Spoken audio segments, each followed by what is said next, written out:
Again, everyone, our first case, page 36. Inspector Rafael Santos, case number CE 2311-0704, case address 1356 Southwest 25th Avenue, owner Paul C. Rapp. This case was first heard 4/9/24 to comply by 6/11/24, one suspension from 7/9/24 to 8/13/24, one section complied at $50 per day, $1,400 accrued. The city is requesting no fines. Good morning, Inspector Rafael Santos for the City of Fort Lauderdale. Case and address has been read into the record, and the city is requesting no fines to be imposed at this time.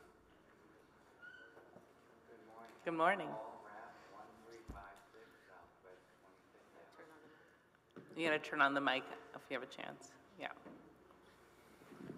Okay. Hi, I'm Paul Rapp. I'm at 1356 Southwest 25th Avenue. Good morning. Good morning. So ordered, no fines. Thank you. That's You're it? done. Yeah, That's it. all Thank you. good. Zero. Congratulations. Our next case, page 20, Inspector Rafael Santos, case number CE 2404-0315, case address 1321 South Andrews Avenue, owner Hector DiCarlo and Nancy DiCarlo, posted at property 7/17/24, posted at 1 East Broward 7/31/24. Rafael Santos for the City of Fort Lauderdale, presenting case CE 24040315. The address is 1321 South Andrews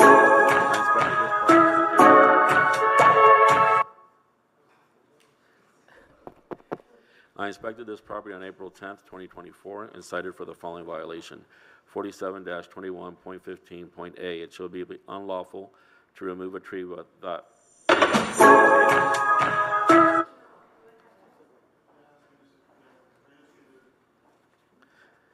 So it shall be unlawful to remove a tree without first obtaining a tree removal permit. One tree, yellow tabula, I probably butchered that, but there you go.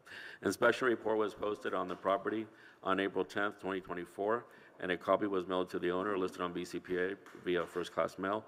Property was re-inspected on June 18th, 2024, and July 10th, 2024. Property was posted July 17th, 2024. A pre-hearing inspection was conducted on August 8th, 2024, and found the violation remains.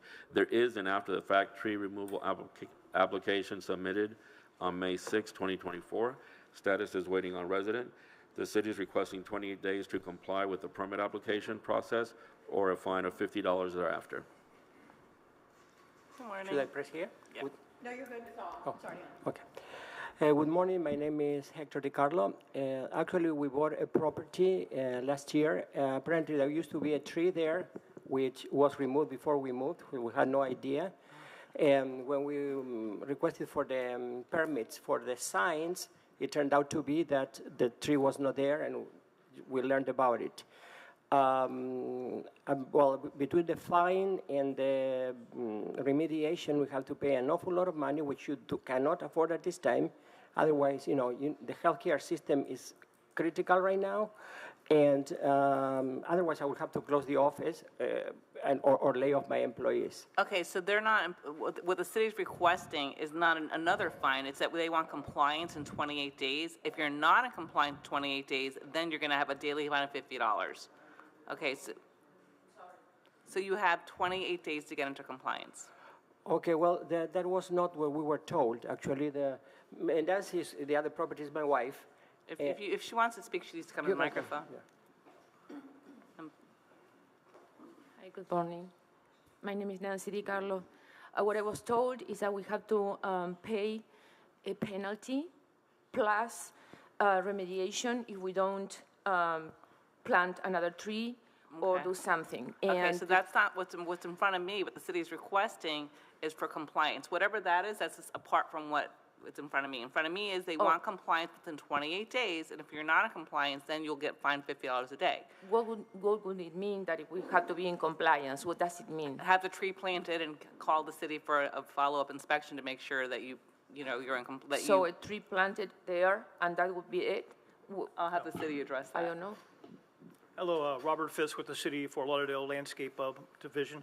The permit has been applied for, however, it has not been paid for nor issued.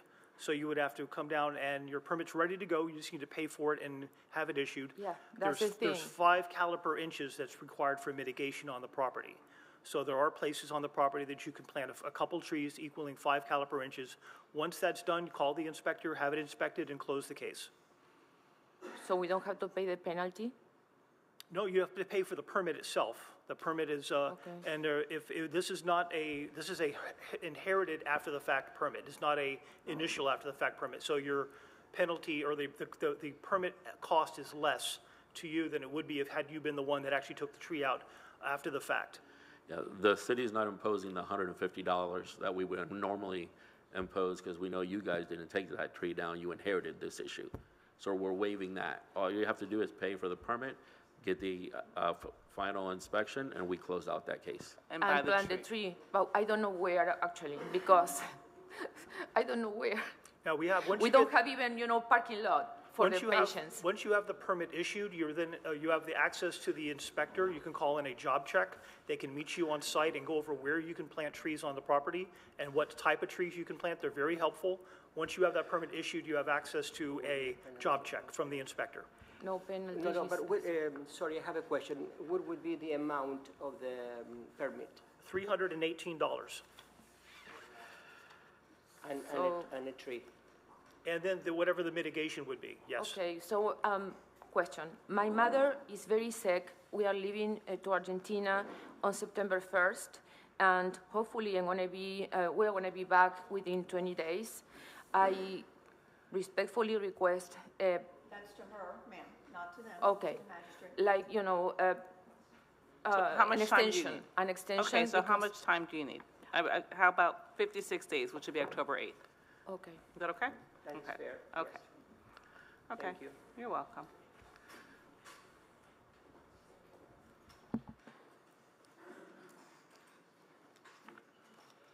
Our next case, page 23. Inspector Gustavo Caracas, case number CE 24030889.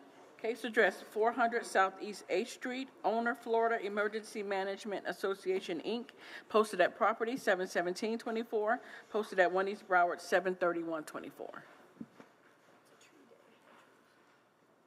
Thank you.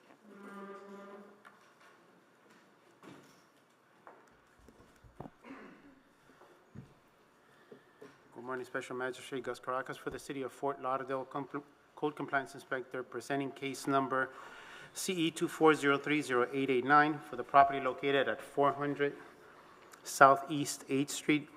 Inspection of the property was performed on March 26th and cited for the following violation: 47-2115D.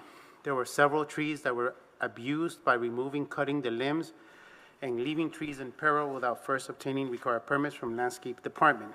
This case will be brought to Special Magistrate to request imposition of fines of up to $15,000 for irreparable and irreversible violation.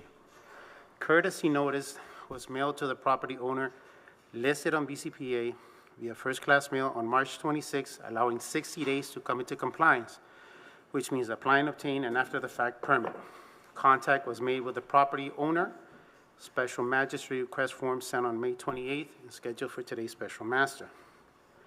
Pre-hearing inspection was done on August 8th, and pictures presented here were taken to confirm the violation was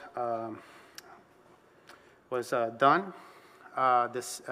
We actually have that the owner of the property has applied for the actual after-the-fact permit, but I guess there are some revisions.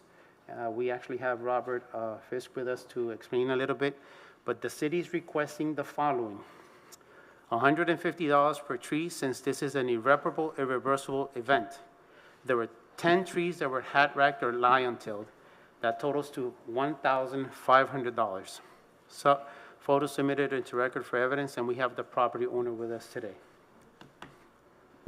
So you're not seeking a compliance date, you're just seeking a penalty per tree? That is correct, Your Honor, yes. They already have a permit, they have applied for the permit.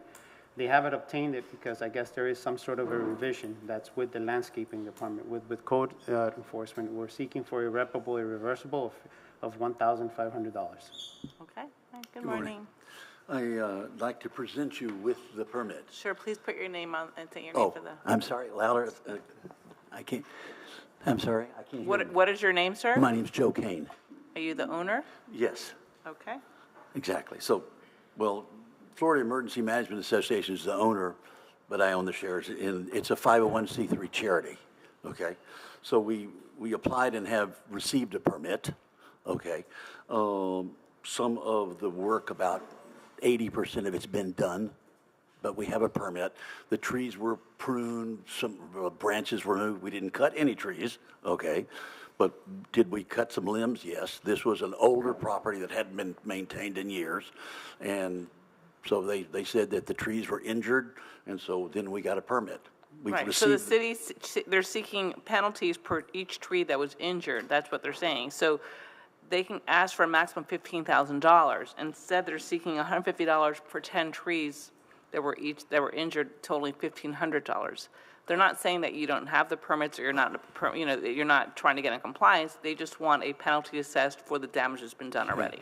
Could you show me the drawing that we used to go ahead and get this? And the 10 trees, I don't know if that's the right number. In other words, we did cut some limbs on some trees, but I don't think it was 10.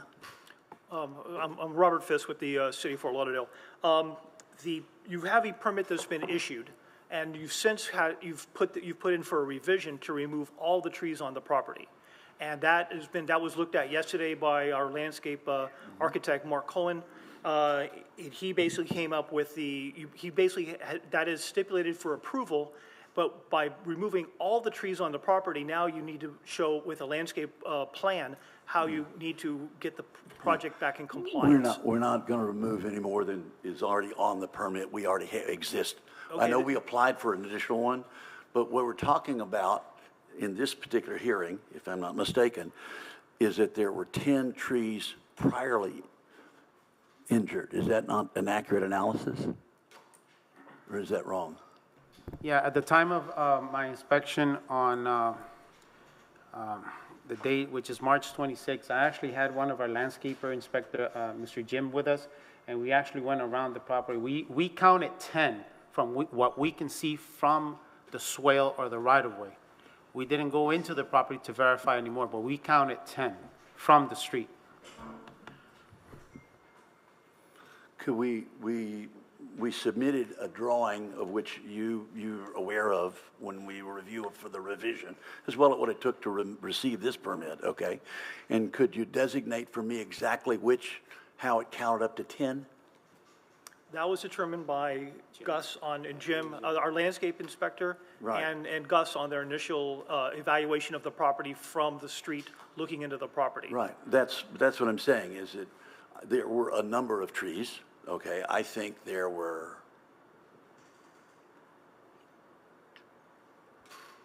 I think it was 4, not 10, and that's why I'm asking you, you have in your possession a drawing that you've reviewed, of which is how you were able to issue this permit, as well as reviewed for the one we just discussed that we're not going to pursue, that designates each tree on the property, and the arborist went ahead and submitted it, and you reviewed it. Do you What I'd guys like to have some type of documentation that reflects the number of trees, Right now, we have a revision that's been submitted for review. And the revision has 10 trees? And I believe it has all the trees on the property. I don't know if that. I'm not interested.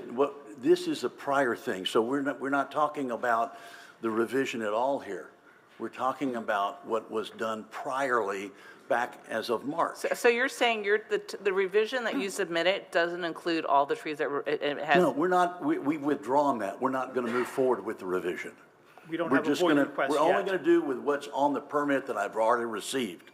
So you're asking for a basis of where they came up with the 10 trees? Exactly. So Of which you're- they have a drawing that designates each particular tree on the property. So, Your Honor, for the record, Ronald Montoya Hassan with the City Attorney's Office. I believe you have sworn testimony from the code officer that he visited the property and counted physically 10 trees.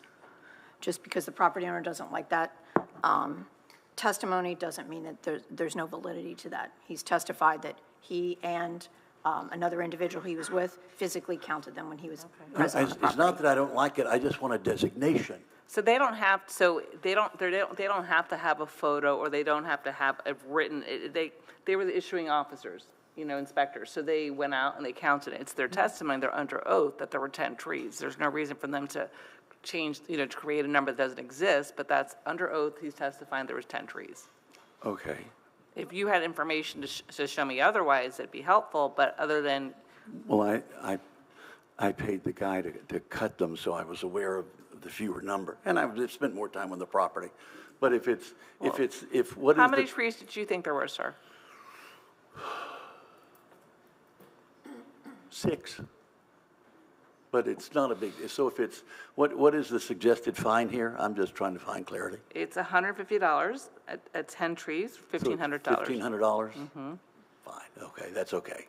So Okay. you're going to send me a bill, do we pay today, or how do we resolve it? I don't know, how does the city? They'll send you something in the mail. We get something in the mail? Great, fine, thank you very much. All right. So order $1,500. Our next case, page 42, Inspector Rafael Santos, case number CE 24030534, case address 333 Southeast 25th Street, owner Federal 627 North LLC. This case was first heard 7/9/24 to comply by 8/13/24. 3 sections not complied at $200 per day. Fine start 8/14/24, and this is in order to reappear. Inspector Rafael Sanchez for the City of Fort Lauderdale, case and address read into the record. This is for a status hearing, so. Yes. Hi, good morning. My name is Andrew Fleischman. On behalf of Federal 627 North, I lease a property, I lease a property from Federal 627 North to Truckadoo. We have a eviction process going on them. The final motion for judgment is on August 21st, asking for extension in time of possibly up to 91 days so we could get the property cleaned up and get them finally off the property. The city's not opposed to the 91 days. Okay, so you want a compliance date for November, you guys want a compliance date for that? Okay. Yes, ma'am. Okay, so we'll have a compliance date of November 12th. November 12th. Magistrate. Supervisor Amy Brown with the City of Fort Lauderdale. In case you guys hit any bumps in the road, can we get a reappearance, please? Thank you. Sure, okay, in order to reappear, it's true. Okay. And that would be which day? Do we have November 12th as a, November 12th? Okay. Okay, got it. That's it. Thank you very much. Thank you. Good luck. These are. Our next case, page 34, Inspector Karen Proto, case number CE 23020013, case address 2530 Northwest 16th Street, owner Leonard Murray. This case was first heard 2/13/24 to comply by 5/14/24. One suspension from 5/14/24 to 7/9/24. 3 sections not complied at $50 per day. $5,250 accrued. The city is requesting the full amount, and the fines continue to accrue. Hi, I'm Leonard Murray. I'm 2513 address. Wait, I'm going to have the city testify, and then you can respond, okay? Okay. Okay. Hi, good morning. Inspector Proto for the City of Fort Lauderdale. Case number CE 23020013, case address 2530 Northwest 16th Street. This case came before the magistrate on 2/13/24 to comply by 5/14/24, where the evidence was found for the city. At special magistrate on 2/13/24, a 91-day extension was granted with an order to reappear. On 5/14/24, 56-day extension was granted. A total of 14 inspections were done on this property. The case is not in compliance. The city is opposing any more extensions at this time. Okay, please state your name for the record. Yeah, my name is Leonard Murray. As I said the last time when I come here, the plan was in the county, and the county never approved the plan as of yet. So we just get the approval for the plan. The reason why the driveway ain't due, we have an extended garage. If I may, I can show you the plan here, and you can see what I'm talking about. The garage. Show it to the inspector. Okay. A driveway permit was issued on Yes. 2/13, and it's been over 6 months that it's been. Yes. Okay, We cannot do the driveway because the garage extended out in the driveway. And we got to put in 3-footer, 2 for the columns and one for the recess, with the 1-inch recess for the garage drive up. You got to have a recess, a 1-inch recess. The permit for the addition is not permit yet. So I have to cut it to do it, and I don't get the permit. I got to get an inspection because I got to put steel and footer for the column. And without that, I cannot do it because it's a stamped concrete with pattern, and you cannot cut stamped concrete with pattern to put it, do the driveway first and then cut it. It's not going to look good because it's pattern, stamped concrete. I don't know if you know what stamped concrete is. I Do you have the structural permit, sir? No, we don't get it yet. Have you applied? Yeah, we apply. When did you apply? They apply like 2 weeks ago because we just get the approval because we'd have to do some restructure. Then we give we a require, say it was the addition was over the maximum space, so we'd have to reduce it, send it back to the county. The county approve it now, so now it's sending to the city. How long is it going to take for you to get in compliance? How long do you need to get in compliance? We need to move this along. They sent it to the city, I think, last week. So we got to wait because we got to get a permit for the footer before we can do anything. Excuse because me. They got to inspect Excuse me, good morning. Hi, good morning. Supervisor Kaloyan with the City of Fort Lauderdale. I don't see the permit that he's talking about for the building. And then also just, I want to, for the record, the driveway permit has been issued since February. Yeah. Nothing's been done since So then. I don't understand why Because why the driveway don't finish, we got to cut the garage extend out. The garage extend out into the driveway. We understand that, however, this case has had a number of extensions. If you look to see what time, what this case was, when it was opened and when the permits were issued, there hasn't been any changes. I understand that, miss. The city does want to impose the fines, and then once it comes into compliance, we can ask for mitigation at that time. Yeah, I understand that, but the driveway cannot do until the footing go in. And without the permit, we cannot get any inspection to do the footing. Do you have a permit number? Because the city's not finding that there's a permit that you applied for to do the structure. The structure, they supposed to submit it, the architect supposed to submit it last week. So you have not submitted a permit? I thought you did submit. We have the permit for the driveway. I know, but you're telling that you can't do the driveway until you can do the structure. Right, And because so have you said, the footing for the extended garage out. have you applied for the structural permit? Yeah, the architect supposed to do it last week. Submit because they tell him, say you got to do it online, so. You know. Good morning again. Unfortunately, he's not. I'm sorry. One second. Unfortunately, the architect about died in Trinidad, so he gone over there to come back today. So I don't know if he submitted because when I go see him, he wasn't home. He wasn't there. Your magistrate, nothing's been submitted that he's talking about from last week. The only thing that's in there is for the doors, the windows, and the driveway. Yeah. You know, the way it looks like he just wants to do it in a certain particular order. However, the driveway's been sitting there since February.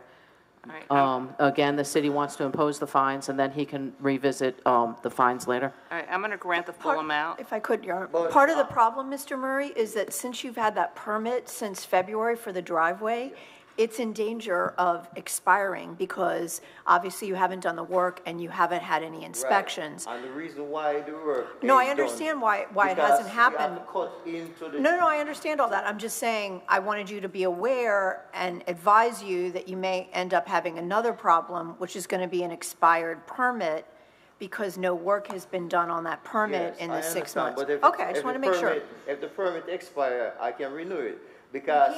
But because again, it's just another problem. The reason why the driveway don't done, because I gotta put in a footer, and without the permit, I'm not gonna get no inspection, I can't call in an inspection Well, you haven't done any work. for them inspect the footer. I got 3 footer, 2 for the 2 column, and without the permit for the structure, you cannot do the driveway.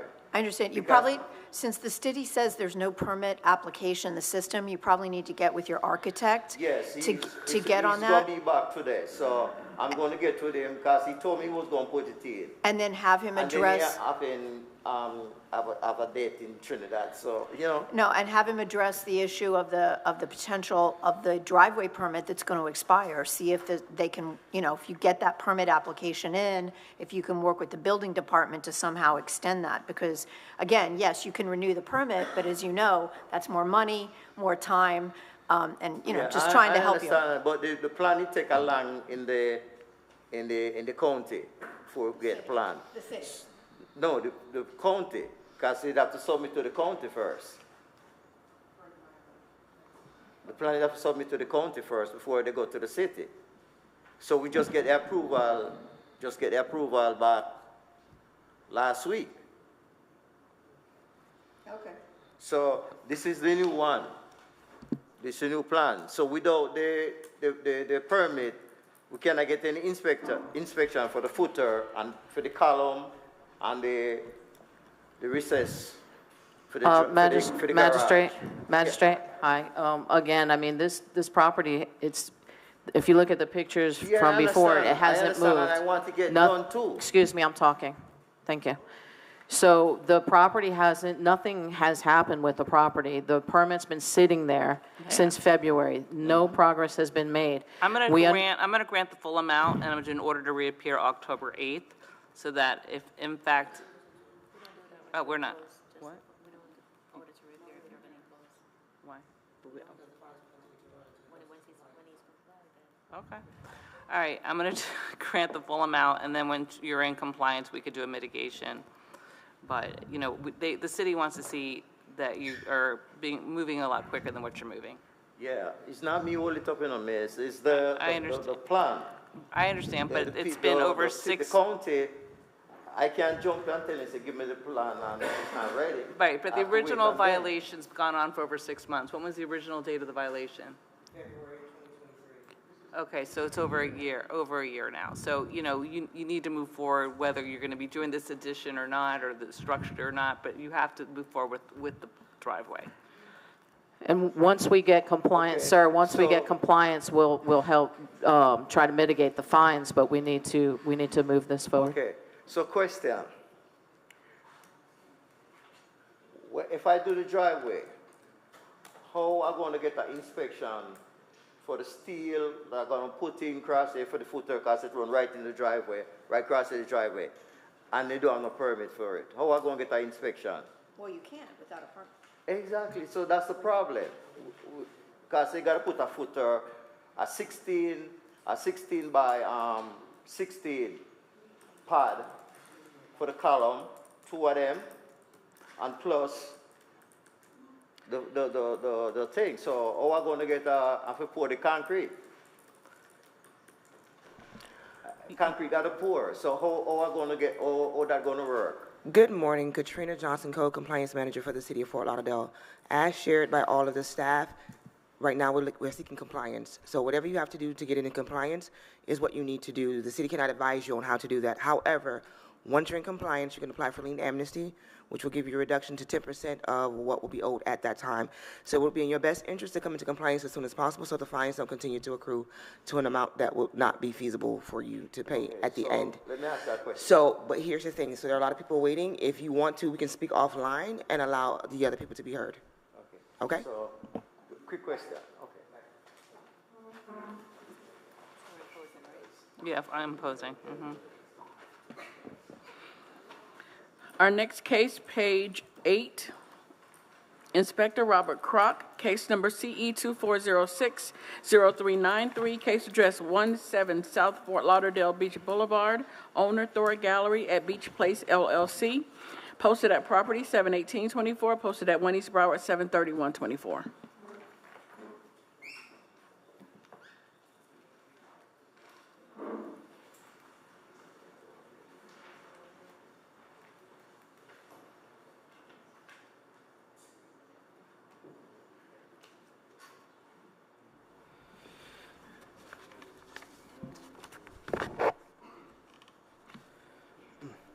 Good morning. Inspector Robert Kroc, presenting case CE 2406-0393, address 17 South Fort Lauderdale Beach Boulevard. This property was first inspected on 6/20/2024 with the following violations observed. 6-512, wall lights and overhead lights are not in amber or shielded. TVs are not screened or off or facing the beach. Neon signage on and visible from the beach, and the violations are not limited to these descriptions. Also, 6-513, commercial signage is not in amber and can be viewed from the beach. Violations are not limited to this description. There are additional descriptions.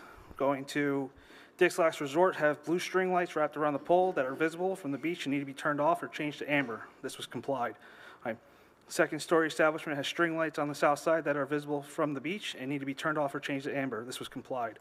Dick's Last Resort has wall-mounted lights that are not in amber that are visible from the beach. They also have string lights that were not on during this inspection but turned off and will constitute if they continue in violation. This was complied. Wait, what's he? These are this is a big. This is Beach Place. If you look at the photos, each one of these sets of lights, individual establishments have violations. So that's Wave right there. That's the next one. Next one has overhead lights that are visible from the beach that need to be turned off or turned to amber. It also has interior lights that need to be shaded or turned to amber. This was complied. I only have 2 violations, though. Yes, but so these are each violation has multiple. There's multiple listings under each one. So because the Beach Place is such a big establishment, all these lights fall under one violation. Okay, thank you. So we're just describing each one. Okay. Okay, my docket didn't have it, so. And these have all been complied now. The city is only asking for a $400 fine, along with city fees of $129. So this actually, they are in compliance, and they got into compliance very quickly. I'd like to say that. The city, you're saying the city fees 120? 129. 129. Good morning. Thank you, Your Honor. Stephen Tilbrook with Ackerman, representing the property owner. This has been a long time coming, and we're really pleased to work with the city to achieve compliance. We've achieved compliance quickly after the violation, and we would respectfully ask that the $400 fine be waived. We'll pay the administrative fees, and we'll continue to have a good relationship with the city and maintaining our compliance. It's difficult because we have so many tenants.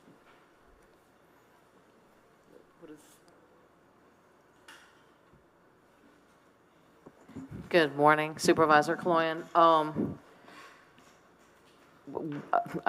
I mean, the fee is very small. I don't believe that we would approve that. Okay. I think it's very negligible as well, so I'm going to go ahead and grant the fine of $400 plus a city bill of $129. Yes, as the city cost was $129. Okay. Thank you. Thank you.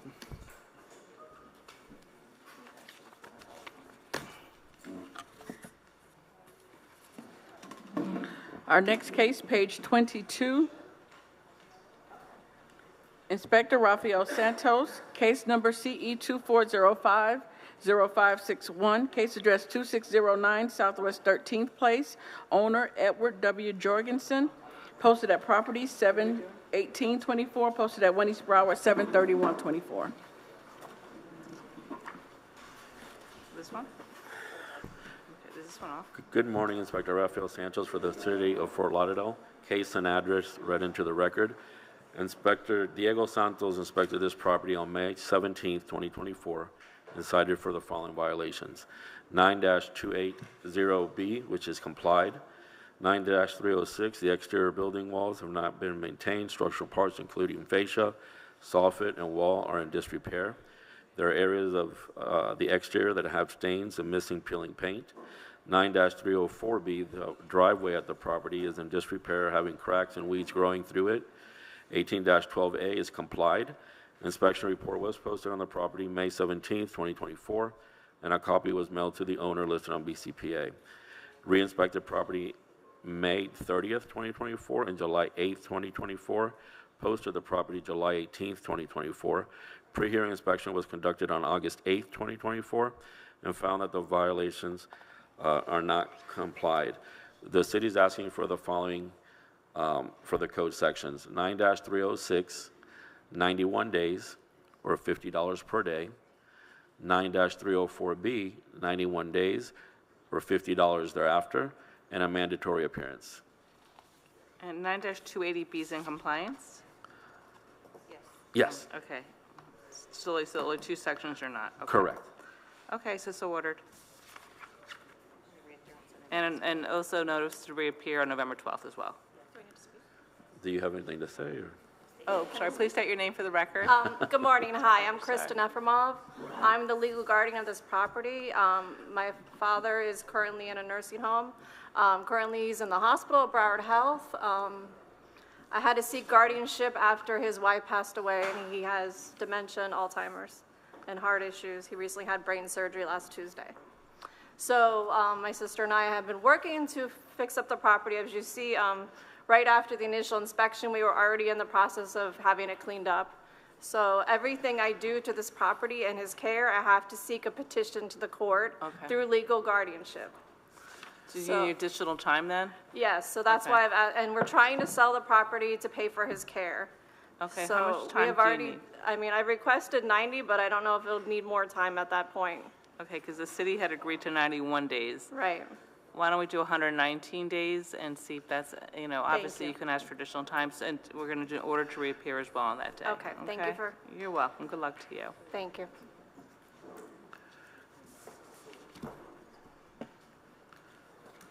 Our next case, page 38, Inspector Gustavo Caracas, case number CE 2401-0050, case address 900 North Flagler Drive, owner AP Flagler Hive LLC. This case was first heard at 5/14/24 to comply by 8/13/24. One section not complied at $100 per day, fine star 8/14/24, and this is a request for extension.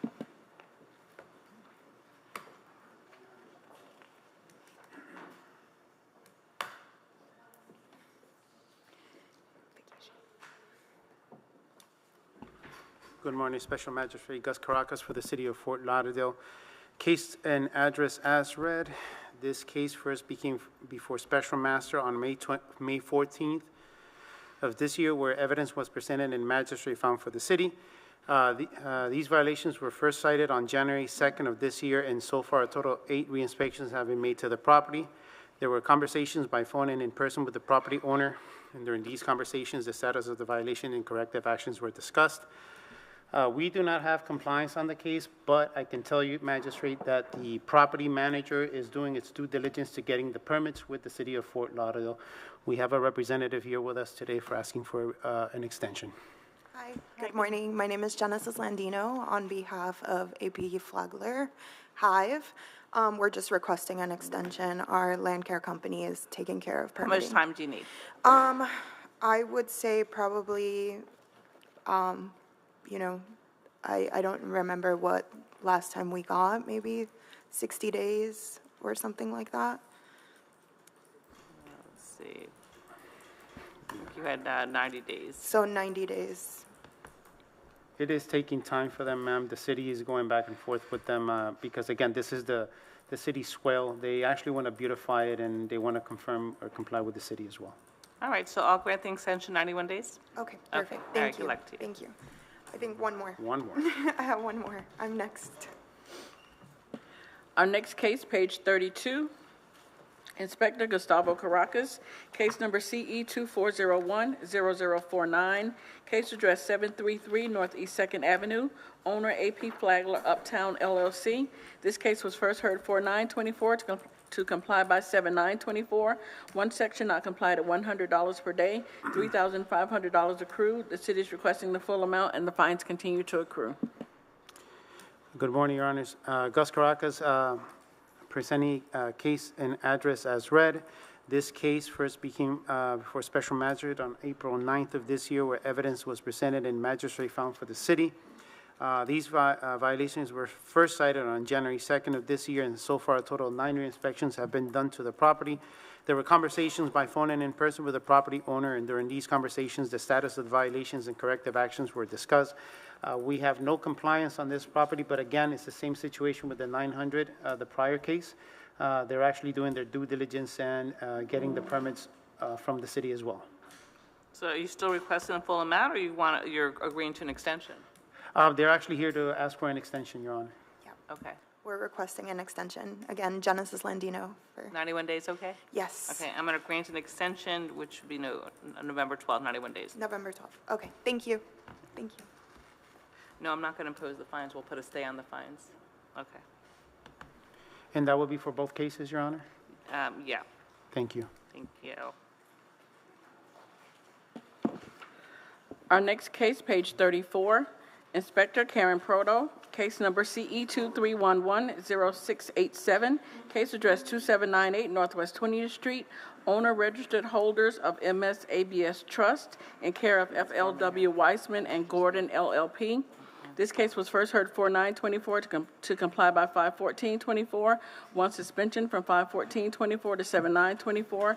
3 sections not complied at $100 per day, $10,500 accrued. The city is requesting the full amount, and the fines continue to accrue. Inspector Proto for the City of Fort Lauderdale, case and address is read into the records. This case was first heard before the magistrate on 4/9/24, where evidence was presented and found for the city. These violations were first cited on 11/28/23.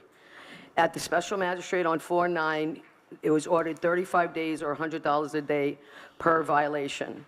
It was also ordered a mandatory reappearance. At special magistrate on 5/14 hearing, Flynn granted another 56-day extension. A total of 15 inspections have been done on this property.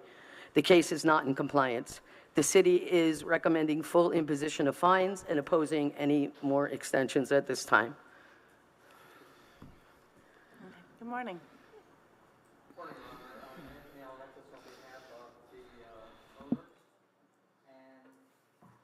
My understanding from speaking to the owners is they have attempted to comply. They have been going into the property.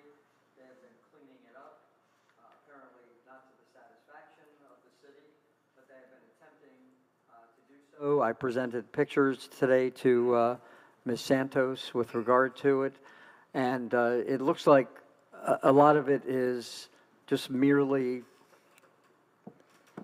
needs to be cleaned up a little bit more. But obviously, the fine is very hefty. I don't know if there would be any amenability to an additional extension of time to try to bring it within the parameters of the requirement. Not a long extension, maybe a short extension, 30 days. Does the city have an objection? I mean, the fine, it's been going on since November 23 was the original, so it has been going on a long time. I'm going to defer to the city if they have any objection to it or not, because it's been the violation's been outstanding for some time now. Good morning, Supervisor Cologne with the City of Fort Lauderdale. So, yes, I agree. It has been a while since it's been opened, and we haven't seen any progress whatsoever. So I would stand on the same thing that I said earlier for the other case, to impose the fines, and then we could try to mitigate the fines later once it comes into compliance. Your Honor, I would point out, too, that there is nobody living at the property now. There were people on the property. A lot of these pictures were taken when there were people on the property. They've since been evicted. So it's been a process to try to clean up after the mess that they left on the property. When was the last reinspection? Okay, so are those yesterday's photos? I mean, and when were they evicted? I'm not sure of the exact date. It's been a little bit of, not too long ago, I don't believe. I don't have the exact date in front of me. I mean, these are really easy property maintenance issues that are not being, look at the overgrowth. I mean, it's an eyesore for the neighborhood. Is that yesterday? No, I don't think those are all prior. Okay. Do you have yesterday photos or no? I mean, I agree with the city. I would prefer to just impose, and then you could do a mitigation, because I understand there was an eviction process, but it's been a long time. I mean, the eviction already took place, and they're not really maintaining the property. I'm sure it's a rental property, right? I believe so, yes, Your Honor. Okay, so like I said, I'm going to impose the full amount, and then you can request mitigation once you're in compliance. So the full amount of the fine? That have accrued to date, which is $10,500, and they're going to continue to run at a daily rate of $100 for, you have 3 outstanding violations still. You have the exterior building walls have not been maintained. There are areas of the exterior that have dirt and stains, including the fascia, that needs to be painted. You have the landscape at this property is not being maintained in a neat and well-kept appearance. There are areas of dead and missing ground cover, and there is a growth of landscape material along with the accumulation of vegetation encroaching upon the public right-of-way. Yeah, so a lot of the violations are not As extremely... egregious, I understand, but when you're encroaching on the sidewalk, that affects people's ability to walk, or a Yes, wheelchair or something. I understand. It's a simple fix. Exactly. So, once you're in compliance, reach out to the inspectors. They can stop the fines, and then you can request mitigation. Are you requiring an additional appearance? No. Or just get with the Compliance. inspector and Exactly. have it taken care of that way? Correct, and then you can Okay. request mitigation. All right. Thank you, Your Honor. All right, you're welcome. Good luck. Our next case, page 28, Inspector Manuel Garcia, Gail Williams, presenting case number CE 23120687, case address 1324 Northwest 5th Avenue, owner Anthony Evans. This case was first heard 5/14/24 to comply by 7/9/24. One section not complied at $100 per day, $3,500 accrued. The city is requesting the full amount, and the fines continue to accrue. Good morning, Special Magistrate. For the record, Senior Officer Gail Williams presenting on behalf of Senior Officer Garcia in reference to case CE 231200687 at property 1324 Northwest 5th Avenue. This case was first heard on May 14th, 2024, where the magistrate found for the city. At this time, the property remains in violation as per photos depicted. The city is requesting an imposition of fines to be imposed of the $3,500, which continue to accrue until the violations are complied. Good morning. Please state your name for the record. Good morning. Yes, I acknowledge about Anthony Evans. I acknowledge the violations on the property. I'm just here to request a 30-day extension. I ran through some problems. I needed an extension. Do we have, yes. I'm just a wife. I heard her say that the first violation was in May, and that was when this code enforcement officer came out and said that asphalt was needed for the property because there's gravel there.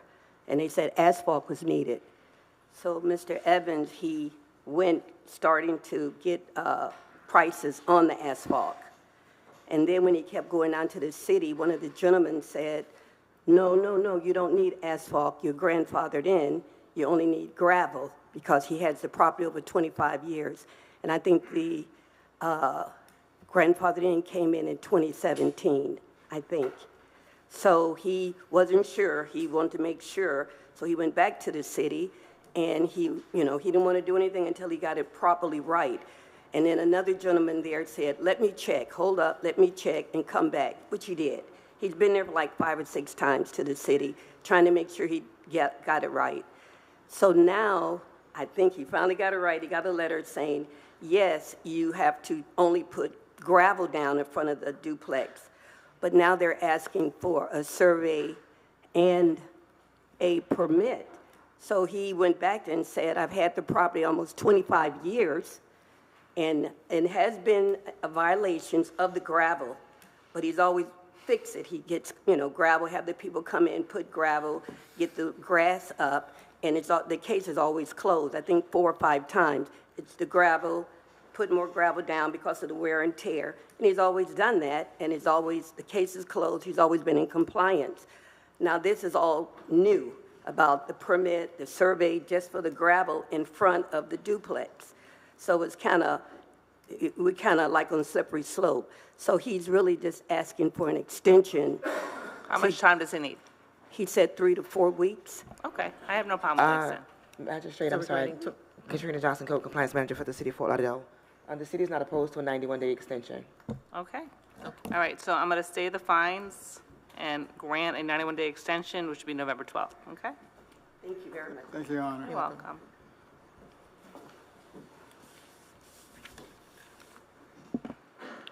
Our next case, page 15. Inspector Gail Williams, case number CE 24020060, case address 4521 Northwest 12th Avenue, owner FKH SFR C1LP, in care of First Key Homes LLC, posted at property 73024, posted at 1 East Broward 73124. Good morning, Special Magistrate. Senior Inspector Gail Williams for the City of Fort Lauderdale, presenting case CE 24020060, address 4521 Northwest 12th Avenue. This case was first cited on February 3rd, 2024 for the following violations. 47-34.4.B.1 is withdrawn. 18-12A, there is overgrowth, trash, rubbish, and debris on this property and its swell. 9-363, complied. 9-305B, the landscape at this property is not being maintained in a neat and well-kept appearance. There are areas of dead and missing ground cover. 9-304B, comply. The city is requesting 10 days for 18-12A and 28 days for 9-305B to comply, or a daily fine of $100 per day per violation thereafter. Good morning. Alexis Betancourt, attorney for the property owners. We're requesting 30 days for both just because the property owners are dealing with the tenants not keeping up with the maintenance. They want an opportunity to issue their own order of noncompliance to the tenants and give them an opportunity to cure before they go in and have to cure themselves. Okay, I have no problem giving you 28 days, so we'll do September 10th for both of them, okay? Perfect. Special Magistrate, I'm sorry, for the grass, it shouldn't take 30 days to put down grass. But there, I think Well, we're dealing cut the with grass, I'm tenants. sorry. You're For the dealing with- 18-12A, I do apologize. For the 18-12A, it shouldn't take 30 days to cut the grass. Who cuts the grass? Is it the It's tenant? the tenant's responsibility, which is why we have to give them a notice of noncompliance, opportunity to cure, and if not, then the property owners are a large company. They have to get a bid and approval to get somebody out there to do the work themselves. I'm okay. I'm going to give you 28 days for each of those violations, or $100 a day. Thank you so much. Thank you.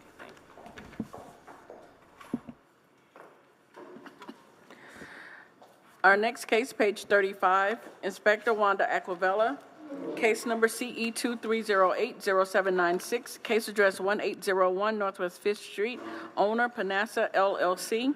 This case was first heard 3/12/24 to comply by 6/11/24. One suspension noted on the agenda. 3 sections not complied at $150 per day, $8,400 accrued. The city is requesting the full amount.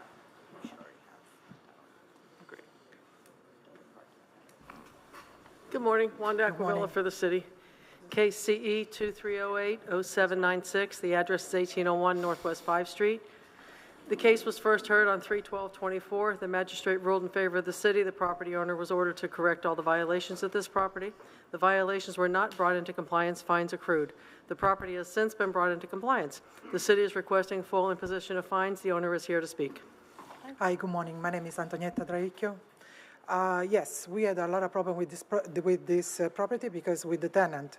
Unfortunately, we have a tenant we had to evict it, and there was a mental ill person. It took forever us to evict the person, to clean up. When we went inside for clean up, we found there were bed bugs in the property. So we had to do a month with the heat to get rid of a bed bug, put everything outside, clean up. In the middle time, I was telling Miss Wanda always what, step by step what I was doing.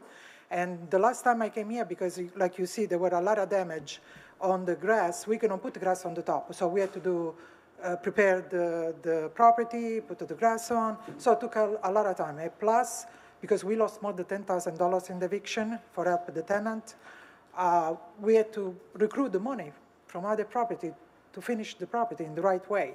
So I'm here to see if we can avoid the fine. Well, we're not going to avoid the fine. You're asking for reduction of fine. We're not going to waive the fine. Yeah, okay. How many times was the city out for inspection?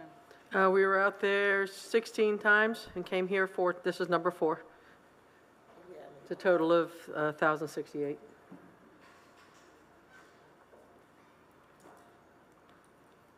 Were you collecting rent from this tenant? No, actually, we lost $10,000 because they were, unfortunately, this was a lady there for 10 years. During COVID, she lost the son, was helped her out. There were a lot of kids inside, grandkids, and she has a mental health son. They don't want us to go, because they were afraid we were kicking them out. So they don't allow us to help them out, practically. I did a lot of application for rental assistance. They couldn't come out with the proper documentation, so they were denied. I helped them during COVID. They got $24,000 through Broward, but I guess the son went more and more mentally. The son who were helped out died for COVID. The kids were inside, they started to have kids. I mean, it was a human case. We took care about the human before we started with the property.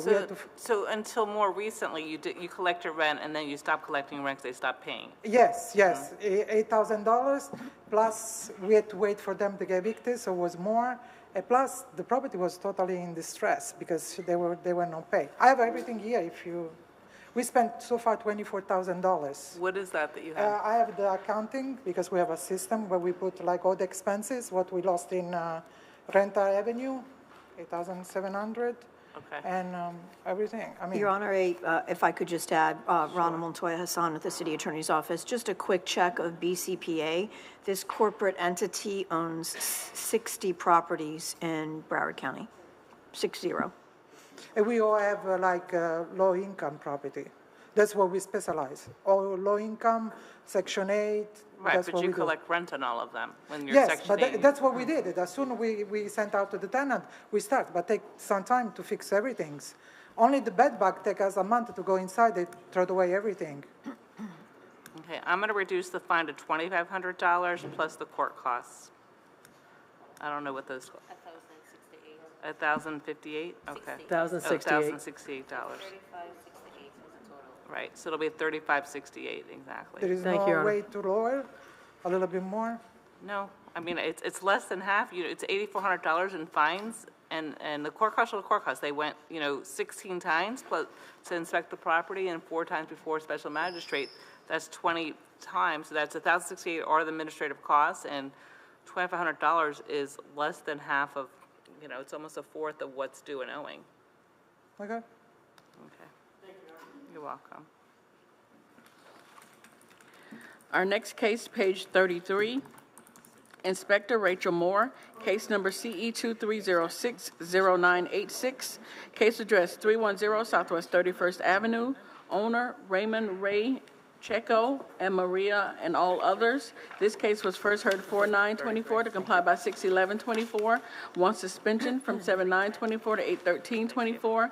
1 section not comply to $50 per day, $1,400 accrued. City's requesting the full amount and the fines continue to accrue. This is a request for extension.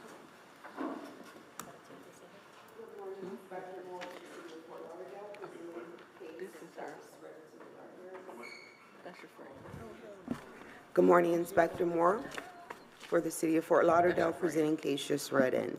This case first came before the Special Magistrate on 4/9/2024, where Special Magistrate Cannon ordered 63 days to comply with the violation of 9-305, parentheses B, landscape maintenance, missing ground cover, or $50 per day thereafter. At the Special Magistrate hearing dated 7/9/24, Special Magistrate Flynn granted a 35-day extension for the same violation. As the pre-hearing inspection dated 8/12/24, the property was found to be in full compliance. At this time, the city is requesting administrative fees in the amount of $985. Good morning. Please state your name. Good morning. My name is Ramon Ray Checo. I'm the owner of this property. Please excuse me, I have a nervous condition, so No worries. I get all. Take your time.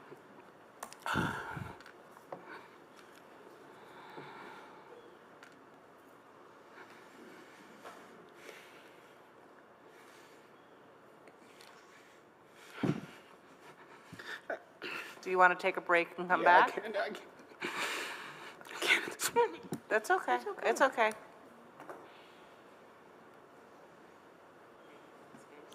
We'll recall that case. We'll go on to page 37. Inspector Manuel Garcia, Gail Williams presenting case number CE 2402-0584. Case address 1104 Northwest 7th Avenue, owner Fast Lane Capital LLC. This case was first heard 5/14/24 to comply by 5/24/24 and 7/9/24. One section not complied at $100 per day, $3,500 accrued. The city is requesting the full amount, and the fines continue to accrue. Good morning, Special Magistrate.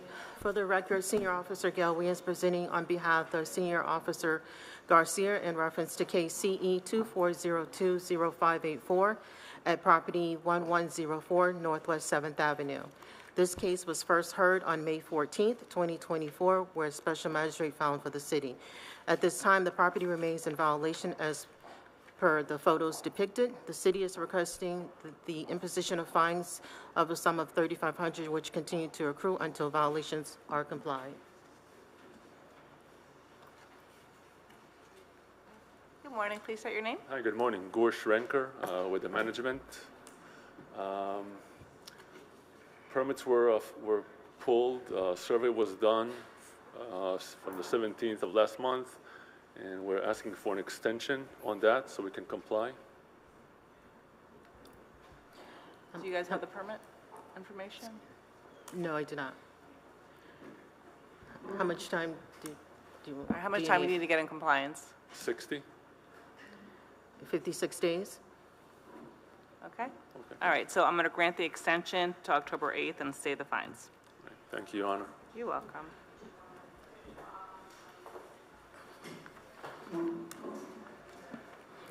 Our next case, page 38, Inspector Gustavo Caracas, case number CE 2403-0155, case address 843 Northwest 2nd Avenue, owner 240 FLL Trust, Grupo L Corp trustee. This case was first heard 5/30/24 to comply by 6/27/24. One suspension from 7/9/24 to 8/13/24. Four sections not complied at $100 per day, $4,800 accrued, and this is request for extension.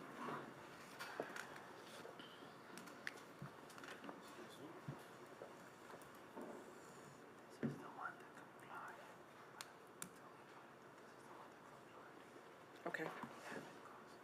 Right, but then remember, he has to waive his right to a message if we're going to discuss the fees. Okay.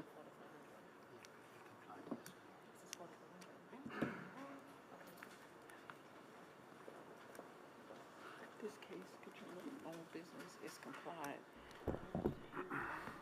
Good morning, Special Magistrate Gus Caracas for the City of Fort Lauderdale. Case and address as read. This case first came before Special Master on May 30th, 2024, where the evidence was presented and magistrate found for the city. These violations were first cited on March 5th of this year, and a total of 13 re-inspections have been made to the property. There were conversations by phone and in person with the property owner and representative. During these conversations, the status of the violations and corrective actions were discussed. I'm happy to say that we have compliance on this case, Your Honor. We have the owner of the building with us today. He's here. Morning, my name is Alejandro Lopez. I'm the owner of Grupo L and the owner of the property. We took a little bit longer because the property was rented. The tenant stopped paying. We started the process of eviction, and You know how that goes. He eventually abandoned the property. We didn't know, we couldn't get into the property until we found the property pretty much abandoned. We had access to the property maybe 30 days ago, and that's when we proceeded to correct all the issues.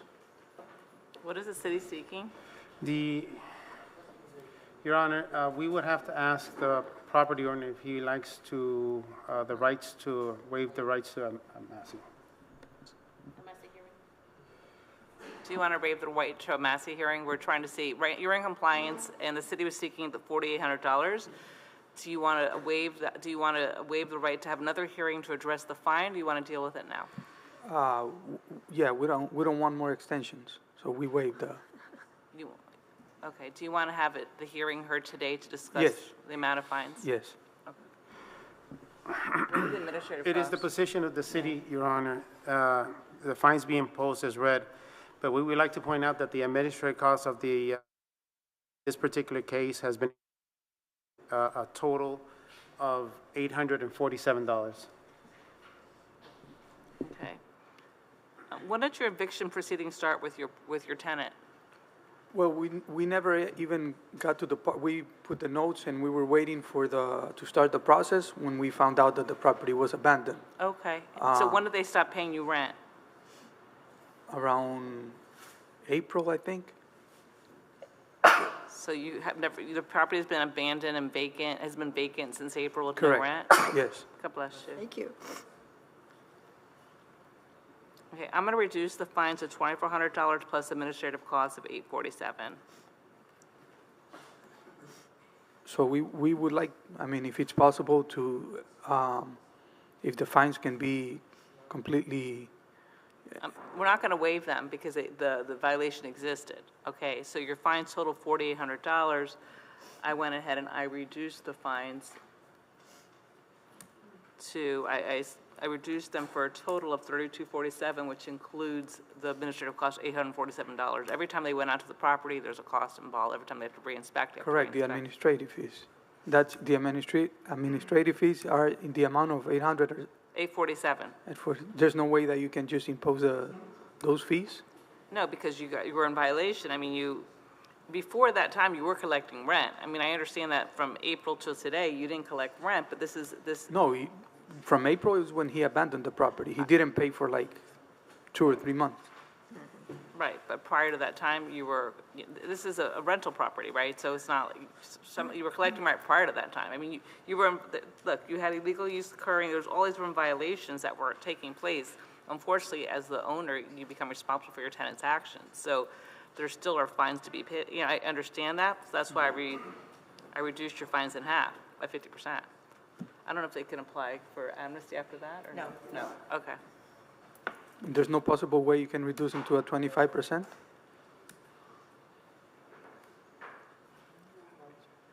Or less? I don't know, but my answer, you can. Oh, no, that's the only one. Okay, no, I'm willing to reduce to $2,000 plus administrative cost of $847. So it'll be $2,847 total.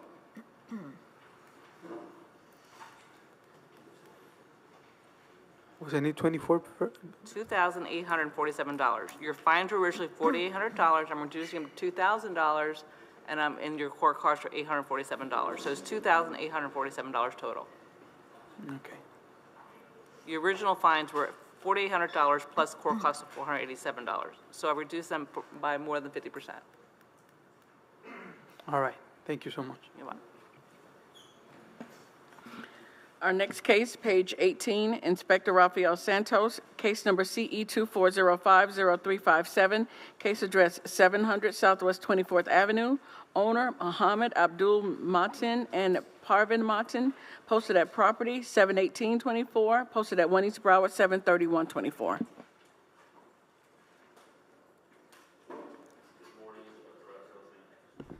Good morning, Inspector Rafael Santos for the City of Fort Lauderdale. Case and address read into the record. Inspector Diego Santos inspected this property May 11th, 2024, and cited for the following violations. 9-363, failure to register this residential dwelling with the city. 9-305B, the landscape at this property is not being maintained in a neat and well-kept appearance. There are areas of dead and missing ground cover, including swell area. This case will be presented to the special magistrate as a recurring violation of case CE 221000134, whether or not it comes into compliance before the hearing. Code section 9-304B, the driveway at this property is not being maintained. The driveway apron is missing gravel, and there are weeds growing through it. There are vehicles, trailers parked on the grass lawn area. This case will also be presented to the special magistrate as a recurring violation of case CE 221000134, whether or not it comes into compliance before the hearing. 9-306 is complied. 1812A is complied. Inspection report was posted on the property May 11th, 2024, and a copy was mailed to the owner on BCPA. Re-inspected the property May 14th, 2024, and July 9th, 2024. Posted the property July 18th, 2024. Pre-hearing inspection was conducted on August 8th, 2024, and found the violations are not complied. The city is requesting the following. For code section 9-363, 10 days or a fine of $250 per day thereafter. Code section 9-305B, 28 days or a fine of $50 thereafter. Code section 9-304B, 28 days or a fine of $50 thereafter.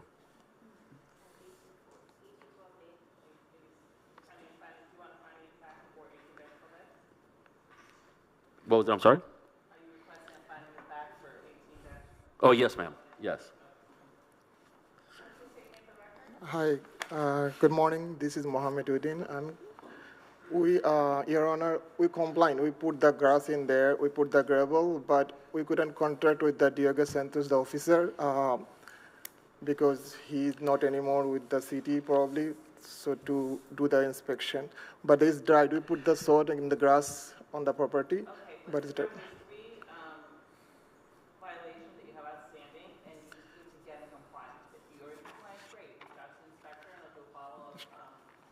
So, but you have to register. Thank you.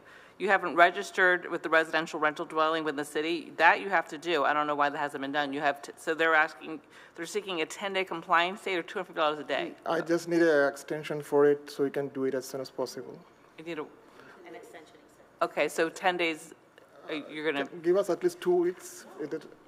10 days is okay. 10 days is okay. It's an online application. They want you to have it done already. It happened. The violation was May 11th. Okay, now we're already in August, and you still haven't done it. It's an online application. Okay? And it's free.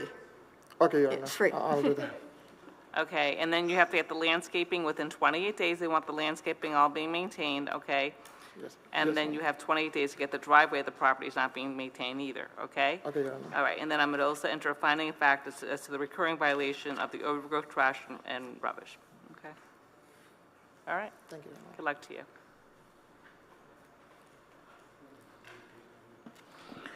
Our next case, page 37, Inspector Rafael Santos, case number CE 2306-0942, case address 1725 Southeast 13th Street, owner JMF 1725LH LLC. This case was first heard 9/12/23 to comply by 12/12/23 and 5/17/24.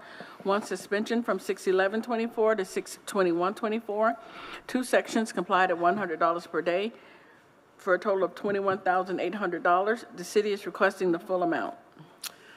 Inspector Rafael Santos for the city of Fort Lauderdale. Case and address read into the record. The property at this time is in compliance, and the city is requesting just the administrative cost of $2,062.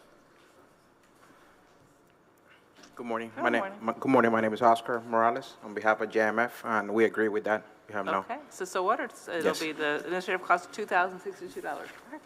Thank you. You're welcome.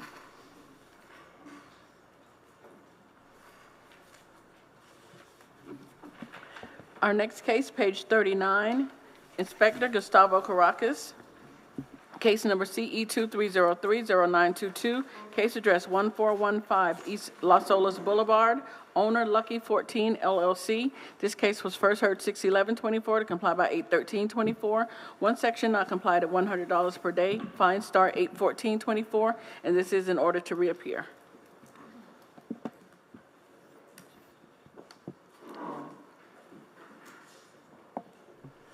Good morning, Special Magistrate Gus Caracas for the City of Fort Lauderdale. Case and address as read. This case first came to Special Magistrate on June 11th, where evidence was presented and magistrate found for the city. These violations were first cited on March 27, 2024, and a total of 18 re-inspections have been made to the property. There were conversations and phone in person with the property representative. During these conversations, the status of the violation corrective actions were discussed. The case has not been brought into compliance, Your Honor. This is about an outdoor seating dining area that requires a permit. We actually have the representative here with us today, and he will actually elaborate a little bit more on what's going on. Good morning. Andrew Shine, representing the property owner. We are almost in for permit, waiting on final paperwork from the city for the planning approval. Hopefully another, I think we can get it done within the 56 days. If we do get 56 days, this is a little unique.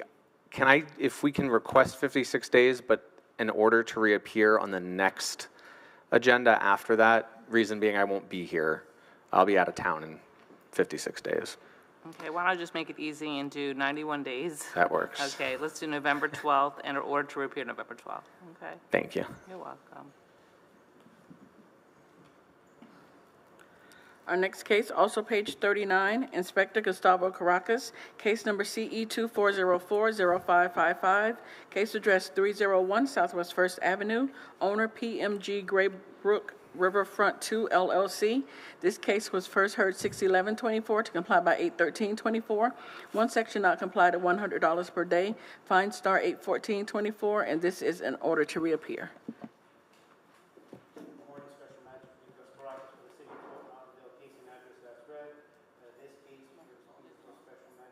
Oh, your mic's not on. Sorry about that. Good morning, Special Magistrate. Case and address as read. This case first came before Special Magistrate on June 11th, where evidence was presented and magistrate found for the city.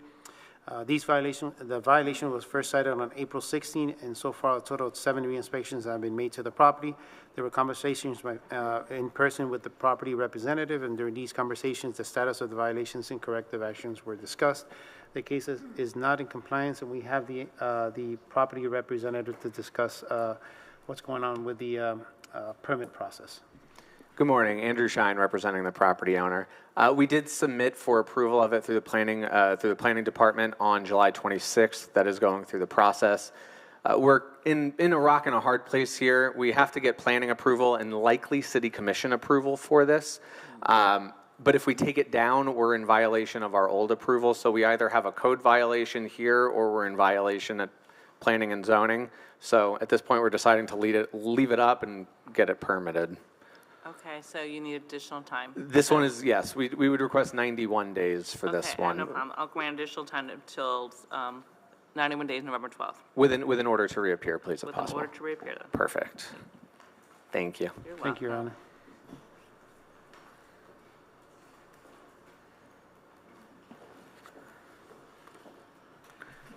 Our next case, page 16, Inspector Gil Williams, case number CE 24030920, case address 2309 North Federal Highway, owner Judith Antweiler and John Rickle in care of Starbucks Corp., posted at property 7/30/24, posted at 1 East Broward 7/31/24. Good morning. Senior Inspector Gail Williams for the City of Fort Lauderdale, presenting case CE 24030920, address 2309 North Federal Highway.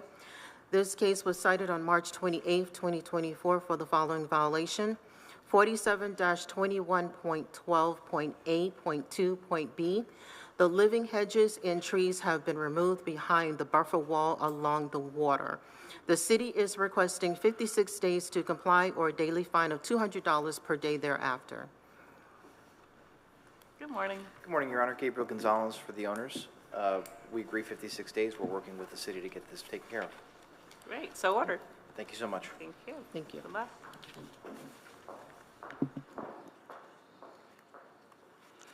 Our next case, page 23, Inspector Gustavo Caracas, case number CE 24060592, case address 744 North Andrews Avenue, owner 744 Andrews LLC, posted at property 71724, posted at 1 East Broward 73124.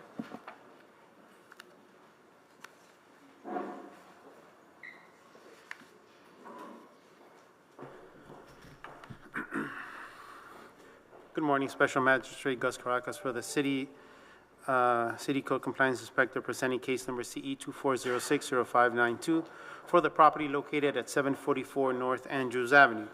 Inspection of the property was performed on June 25th and cited for the following violation, 18-1 nuisance. There's miscellaneous trash, rubbish, and debris at this commercial vacant lot property that is creating a public nuisance. It is being maintained in such a manner that the property is or may reasonably become infested or inhabited by rodents, vermin, or wild animals, or may furnish a breeding place for mosquitoes, or threaten or endanger the public health, safety, or welfare, or may adversely affect and impair the economic welfare of the adjacent properties. Special Magistrate, this is a recurring violation and is presented to you as recurring violation for CE 23030238, whether or not it comes into compliance before the special master hearing. Courtesy notice was mailed to the property owner listed on BCPA via first class mail on June 25th, allowing 10 days to come into compliance. Contact has been made with the property owner. Special magistrate request form sent on July 10th and scheduled for today's special master hearing. The pre-hearing inspection was done on August 8th, and pictures presented here were taken to confirm the violation has not been brought into compliance. The city is requesting the following: 10 days to come into compliance, or a daily fine of $100 for the violation that exists, photos submitted into record, and the owner of the property is here with us today as well. Good morning. My name is Peter Lenek. We start cleaning the property. The reason we didn't start before, I was out of the country. And I came back on Thursday, contact the inspector, and we start cleaning on Friday.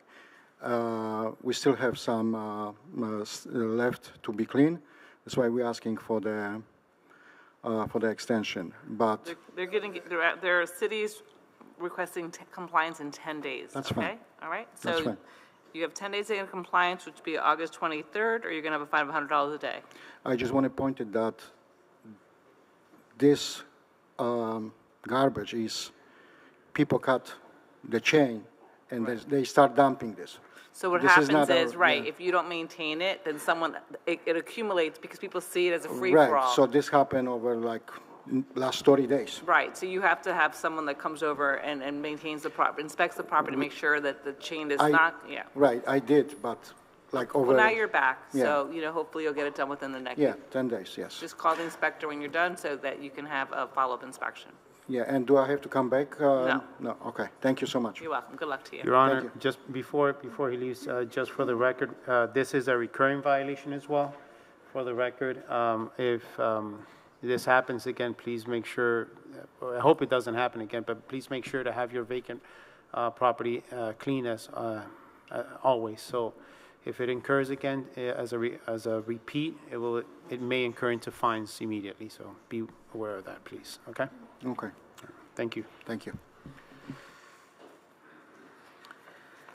Our next case, page 28, Inspector Fitzgerald Simmons, Robert Kroc presenting case number CE 24060213, case address 1300 Mango Isle, owner Denise Consigla and William Consigla, posted at property, this case was cited 6824 to comply by 6824. One section complied at $250 for a total of $250. City is requesting the full amount. Appeal deadline was 6/23/24 and no appeal was received. Morning, Inspector Robert Kroc presenting on behalf of Inspector Fitzgerald. This property was first inspected on 6/8/2024 for a neighbor complaint about loud music and parking violations for a vacation rental. Violations found were there was a Chapter 15, Article 10 vacation rental standards parking violation occurring at this property, a white Subaru and a black BMW. You were obstructing the sidewalk. A single citation for $250 was issued, and no other violations were observed. So the city's seeking a finding of fact and an imposition of $250? Is that what the city's seeking? Yes, finding of fact and imposition of $250 fine. Okay. Morning, Your Honor. We did comply within the hour for both of these, so we were hoping that we just would not have to pay the fine. Well, the city's position is that this is recurring, and that's why they want you to pay the fine, I think. Is that correct? No, this is a vacation rental. It's an immediate fine. Okay, then I'm gonna impose the fine and a finding of fact. Thank you, Your Honor. You're welcome.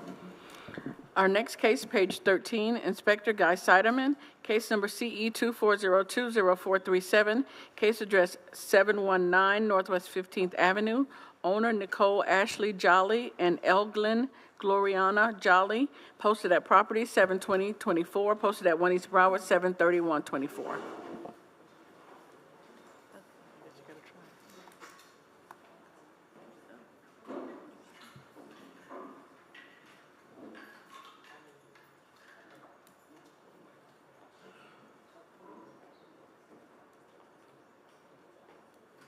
Hello. What's up, guy?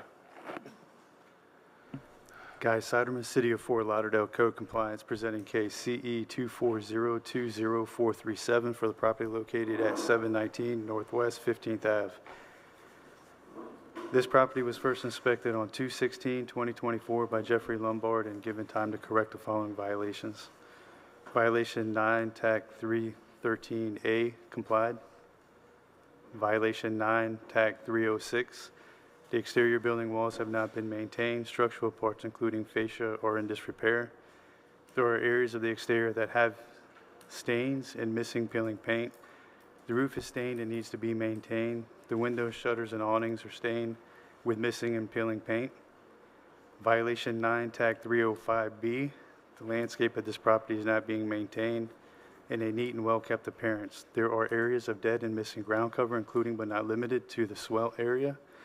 The area where the trailer is also missing ground cover as well. Violation 9, TAC 280H1. The fence of this property is in disrepair and is not being maintained as required. The chain link fence surrounding the property is in disrepair. Areas of the fence are bent and leaning. Violation 9, TAC 304B. The driveway is not smooth, well graded, and there are weeds growing through the rocks and the cracks. Violation 47, TAC 34, 4B1, complied. As a pre-hearing investigation concluding on 8/8/2024, the following violations remain. 4 violations, 9 TAC 306, 9 TAC 305B, 9 TAC 280H1, and 9 TAC 304B. The city is requesting compliance within 91 days or a fine of $50 per day after, with an order to reappear. I would like to submit this case file, photos to the court. Good morning. Good Please morning. state your name. Sean Henderson. Okay, so Mr. Henderson, the city is seeking that you get in compliance for the 4 outstanding violations, 91 days, which would be November 12th, or a fine of $50 a day per violation. Okay.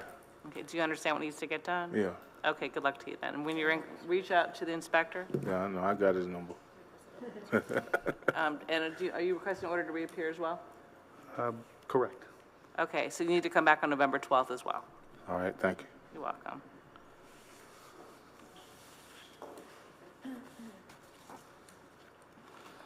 Our next case, page 5, Inspector Robert Kasarowicz, case number FC 24060012, case address 219 South Fort Lauderdale Beach Boulevard, owner El-Ad Florida Beach Circle LLC, personal service on 7/24/24, posted at 1 East Broward 7/31/24.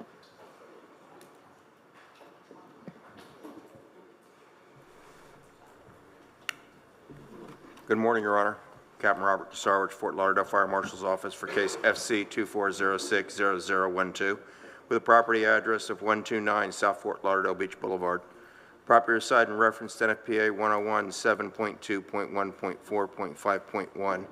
Exit doors require too much force to open, as multiple doors have rusted or broken hardware. Also cited for Municipal Order Section 13-58B. The fire protection system reports for the fire alarm, fire sprinkler system, and the kitchen hood suppression system are required to be submitted to the Fire Rescue Department, has not been submitted electronically to the compliance engine. NFPA 111.1.8 is complied. NFPA 113.3.3.3 is complied. NFPA 101, 13.1.7.1. The existing maximum capacity calculations for the entire building, where most of the second floor is no longer used as an assembly because it's vacated. We're looking for a current occupant load calculation for the used portion. They're also cited for NFPA 169.5.3.2.2. That is complied. NFPA 101, 13.2.2.2.3, that's complied. NFPA 101, 7.10.5.2.1 is complied. NFPA 101, 7.10.2.1 is complied. NFPA 101, 7.2.1.5.2 is complied. NFPA 1, 14.4.1 is complied. As you can see, we had a long list of violations that were here, but we do have compliance that's moving along. They do have representative from here, and we have spoken. We do have good communications. Personally, I think 56 days would be enough to be able to finish the remaining 3 violations that are on here. But let's go ahead and hear from the representative. And What is the fine that you're seeking? $100 a day per violation. Okay. Good morning, Your Honor. Courtney Crush on behalf of the property owner. We would appreciate the consideration of the 56 days. One of the things we have to have done is a life safety plan or an amended life safety plan since the space has changed, so we need to engage someone on that. So we would appreciate that. Sure, so ordered. It'll be compliance date, it'll be October 8th or $500 a day. Thank you, Your Honor. Thank you. Thank you.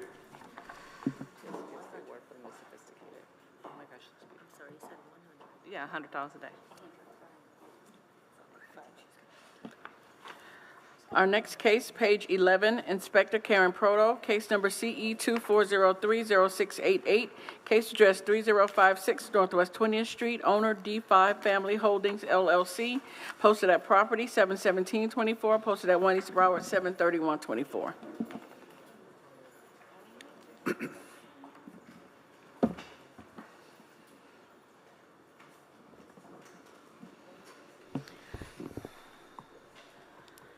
Inspector Proto for the City of Fort Lauderdale. Case number CE 24030688, case address 3056 Northwest 20th Street.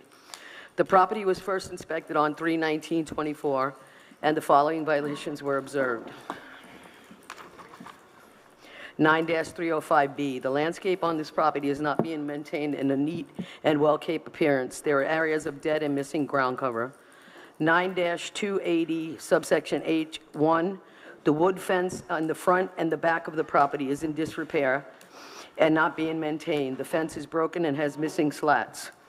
9-280H, there's an exterior structure violation on this property. The buffer wall between the wood fence and the swale on the back of the house is in disrepair and needs to be replaced or removed. 18-12A has complied. An inspection report was posted and mailed on 2/12/24. I re-inspected the property on 4/22/24. A notice of hearing was posted on 7/17/24. As of pre-hearing inspection on 8/12/24, violations remain as depicted in the photos.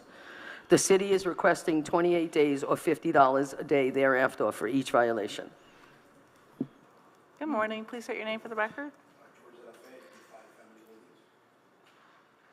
Okay, so the city is seeking compliance in 28 days or $50 a day fine? I'd like to request a little longer simply because we just purchased the home.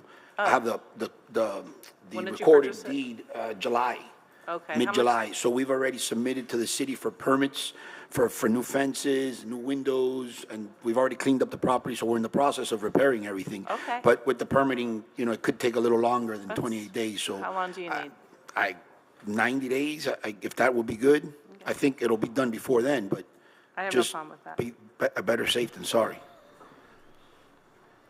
I don't have a problem with 90 days, but I would ask that we deal with the situation with the people living in the backyard on the property. Well, that was something else that I don't know if I can ask here, I need to talk to someone else. In the property itself, we have, because we back up to a shopping center. And the people that are doing the roof, because we've already began the roof, we already got the roof permits being done new, have told us that during the day, there is 10, 15 people behind our fence in the parking lot of the shopping center, loitering, drinking beer, throwing things over into our fence. So they're not on your... They're not on our property. Oh, okay. Again, we've gone in the mornings and have found some clothes hanging in the backyard and whatnot, but obviously we're putting up fences, which hopefully will control that. But like, I mean, I don't know if maybe the city could send a notice or something to the shopping center for them to... The people are actually living on your property, behind your property, There is, I behind mean, the it's very house. possible. Obviously, I don't live there. We're investors. We purchased a home to, rehabilitate it and get it back into the market. So as of now, I have not seen anyone living there. I've seen clothes hanging. There's a little back area shed that was like a laundry room, which the door was broken. We've hired someone to, secure it until we get the permit for the windows and doors, because all that's going to be installed new. It sounds like you're going to need to be more vigilant in making sure there no is trespassing on your property, whether it's calling code or calling the fire and police department, Yeah, someone to make sure there's nobody. Police. So I'm you're not- going to have to call the police yeah. and make sure there's no trespassing. Okay. Yes, good morning, Supervisor Cloyne. Yes, you can apply for a trespass affidavit through the police department. Okay. And then this way, if there's somebody there, they can remove them or arrest them. Perfect. Okay, so I'm gonna grant the 91 days, which will be Okay. November 12th, okay? Appreciate it. Or $50 a day, okay? All And right, just reach thank- out to the inspector, if you have any. Yeah, no, we'll be in touch. Actually, I had a question for you about something I'm seeing in the pictures there, but I'll talk to you off. That's okay. Thank you. All right, good luck to you. All right. Recalling the case on page 33, Inspector Rachel Moore, case number CE 23060986, case address 310 Southwest 31st Avenue, owner Ramon Ray Checo and Maria and all others. This case was first heard 4/9/24 to comply by 6/11/24, one suspension from 7/9/24 to 8/13/24, one section not complied at $50 per day, $1,400 accrued. The city is requesting the full amount and the fines continue to accrue. I thought the city was just seeking administrative costs, or maybe. Special magistrate. Oh, okay. After conversion with my supervisor, the city is requesting that all fines be vacated. Okay. Did you Courtney- want to add anything? Courtney Crush, here with Ray. He appreciates it very much, and appreciates the city staff's consideration. There are times in life where it's appropriate, so thank you. Okay, so all the fines are waived. Thank you. You're welcome. We appreciate you helping him, Courtney. Good luck, sir.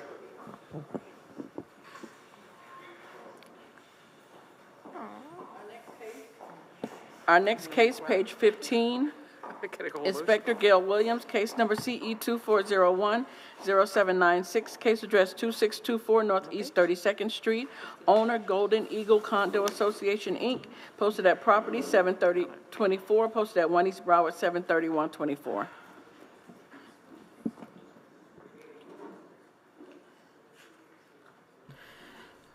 Good morning, Special Magistrate. Senior Officer Gail Williams for the City of Fort Lauderdale, presenting case CE 24010796. The address is 2624 Northeast 32nd Street. This case was cited on January 31st, 2024 for the following violation. 47-20.20.H. There are parking facilities in disrepair are not maintained at this property. The surface is cracked and discolored in areas. Wheel stops are cracked and paint is chipped and peeling in some areas. The city is requesting 56 days for a violation of the 47-20.20.H to comply, or a daily fine of $100 per day thereafter. morning. Please state your name for the record. Good morning, Glenn Derrick. I'm the president of the Golden Eagle Condominiums, acting president of the Golden Eagle Condominium Association. And I've only been in this position since the end of December after the resignation of my predecessor.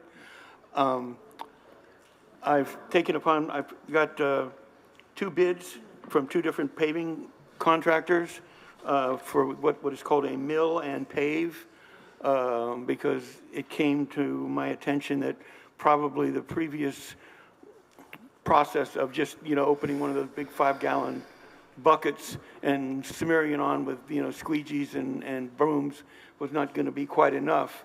However, I would like to point out that aesthetically it's not all that pretty, but there's no potholes and there's no danger. It's perfectly functional to the building's 23 residents. Okay, so once you decide on which contractor, do you have to do a special assessment, or are you ready to go? We're going to need a special assessment, and unfortunately, our annual elections are on September 16th this year. We don't even have a full quorum. I've got one other board member with me today, but our third member is out of the country until October 1st. So I don't even have enough, members of the board to sign a contract. So I'm asking for what, You got nothing in place wow. I know the city wants to get this done. I'm going to defer to the city about time. We can extend it to 91 days with the order of repair. Okay, so let's do November 12th as a compliance date. If not, in an order to reappear, so you need to come back on November 12th, okay? Thank you very much, You're Your welcome. Honor. Good luck to you. Thanks, Gil. You're welcome.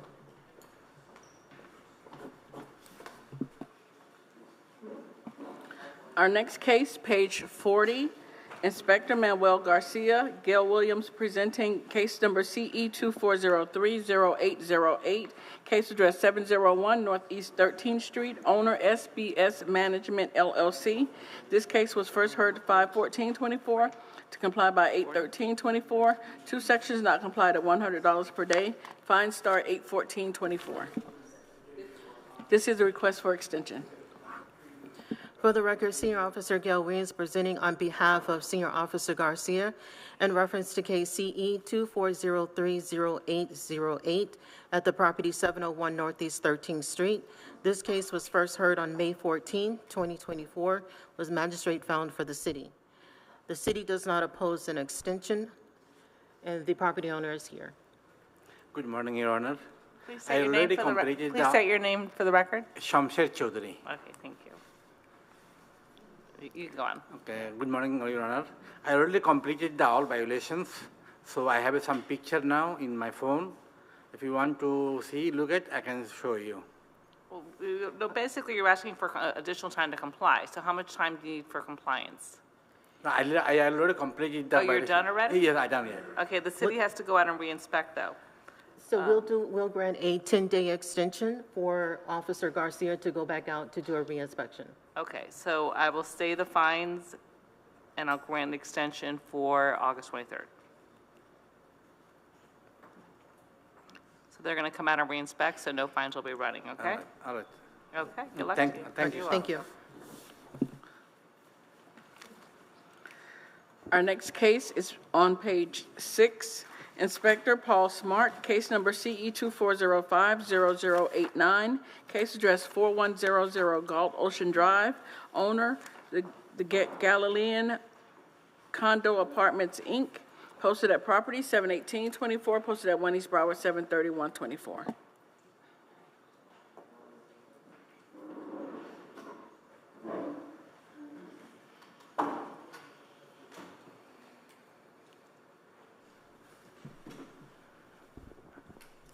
Good morning, Inspector Smart for the City of Fort Lauderdale, representing case number CE 24050089, property address 4100 Galt Ocean Drive, owner, the Galilean Condo Apartments, Inc.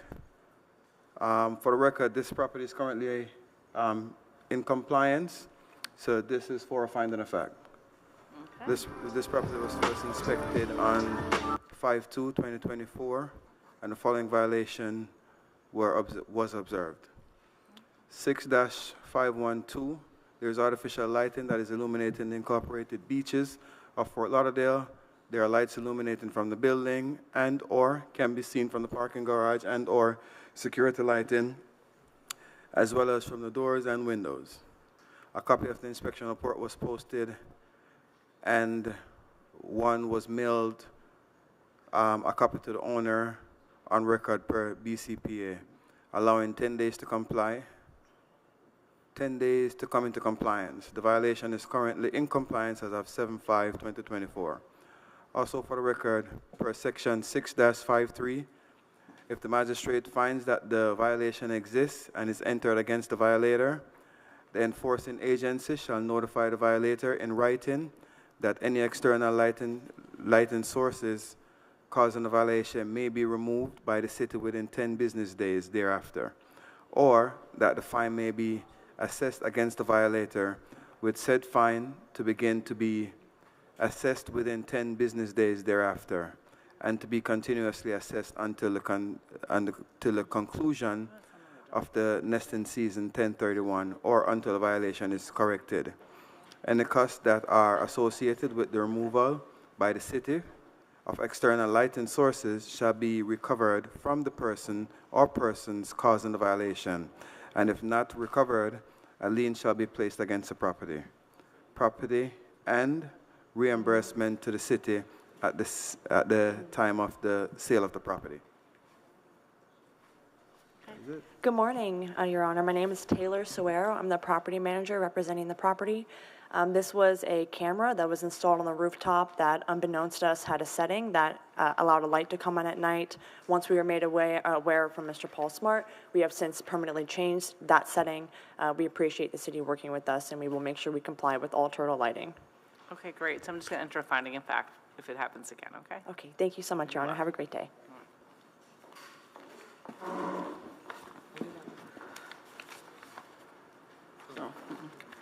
Our next case, page 23, Inspector Pat Gavin, case number CE 2405-0471, case address 309 Northwest 11th Street, owner Patrick Reese, posted at property 7/18/24, posted at 1 East Broward 7/31/24.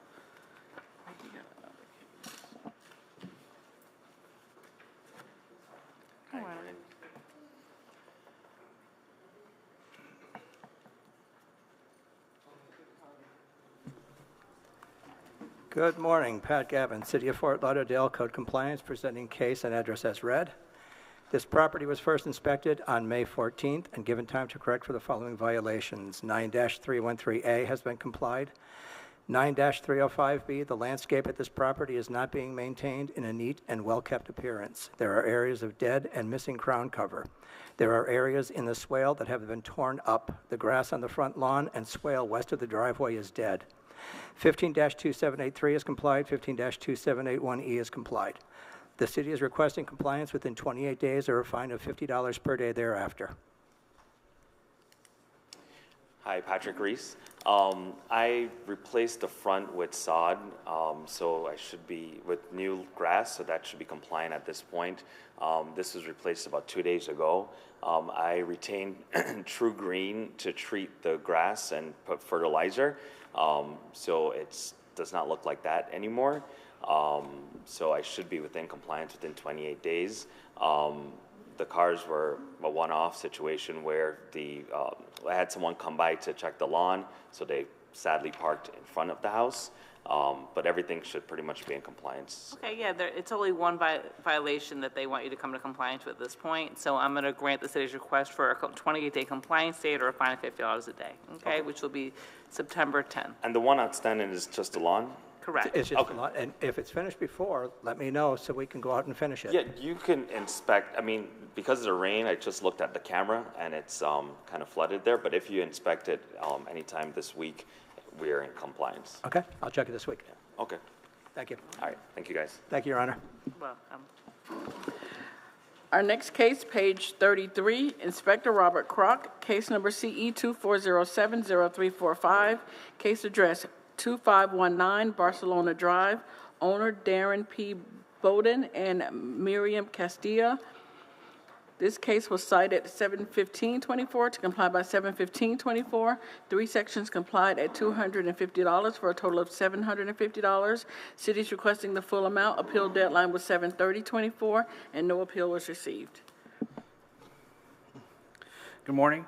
Inspector Robert Kroc presenting on behalf of the city. Case number CE 24070345. Case address is 2519 Barcelona Drive. This property is first inspected on 7/15/2024, following a Fort Lauderdale Police Department request for a vacation rental violation for parking and occupancy. The following violations were observed. Violation 15-27755. I have an immediate fine of $250 for a responsible party failed to respond to the property in person within 1 hour of being notified by a vacation rental occupant, law enforcement officer, emergency personnel, or the city. A violation 15-2782B. Immediate fine of $250 for the maximum occupancy of this property being exceeded. Violation 15-2781E. An immediate fine of $250. There is a Chapter 15, Article 10 vacation rental standards parking violation occurring at this property. All right. I received a call from Fort Lauderdale Police Department requesting assistance at a possible vacation rental for a party that was ongoing at the property. I observed 4 vehicles parked on the right-of-way. Okay? There was also 6 vehicles parked in the driveway with only 3 parking spaces listed. There were approximately 6 to 8 people in front of the property. I also observed when the door opened, 10 to 15 occupants while at the property. It was also witnessed more people arriving at the property for the party. All right. The maximum occupancy for this property is 15 adults. I attempted to make contact with the responsible party, but the voicemail box was full and the other contact number was not active, with 3 citations were issued to this property and posted. Oh, I'm just representing the owner, yeah, that's all. Okay, so the city's seeking, please state your name. Oh, Ricardo Filius, sorry about that, yeah. Okay, so the city's seeking a position of fine $750. That's fine. Okay, so Thank you. ordered.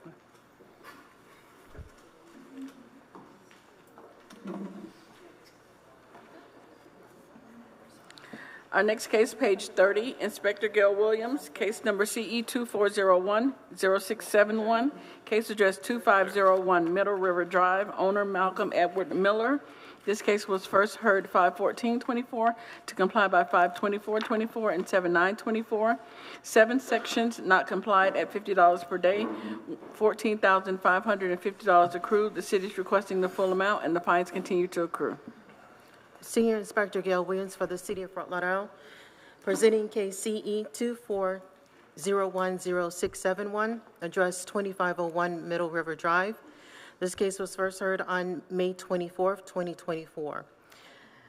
Violation 47-34.1.81, complied. 9-304B, not complied. The driveway is in disrepair with cracks and discolored asphalt. 9-280H, not complied. There is an accessory structure violation at this property. The garage door appears to be bent with cracks in the door and not closed properly. 9-305B, not complied. The landscape of this property is not being maintained in a neat and well-kept appearance. There are areas of dead and missing ground cover. 9-280H.1, not compliant. The fence at this property is in disrepair and is not being maintained as required. The fence is leaning forward with broken panels. 9-308B, not compliant. There are debris, trash, and other elements which is not permitted on the roof. The roof is stained and dirty. 9-306, not compliant. The exterior building walls have not been maintained. Structural parts, including fascia, soffits, are in disrepair. There are areas of the exterior that have stains and missing peeling paint. The garage door is stained and chipping paint. 18-4C complied. 18-12A not complied.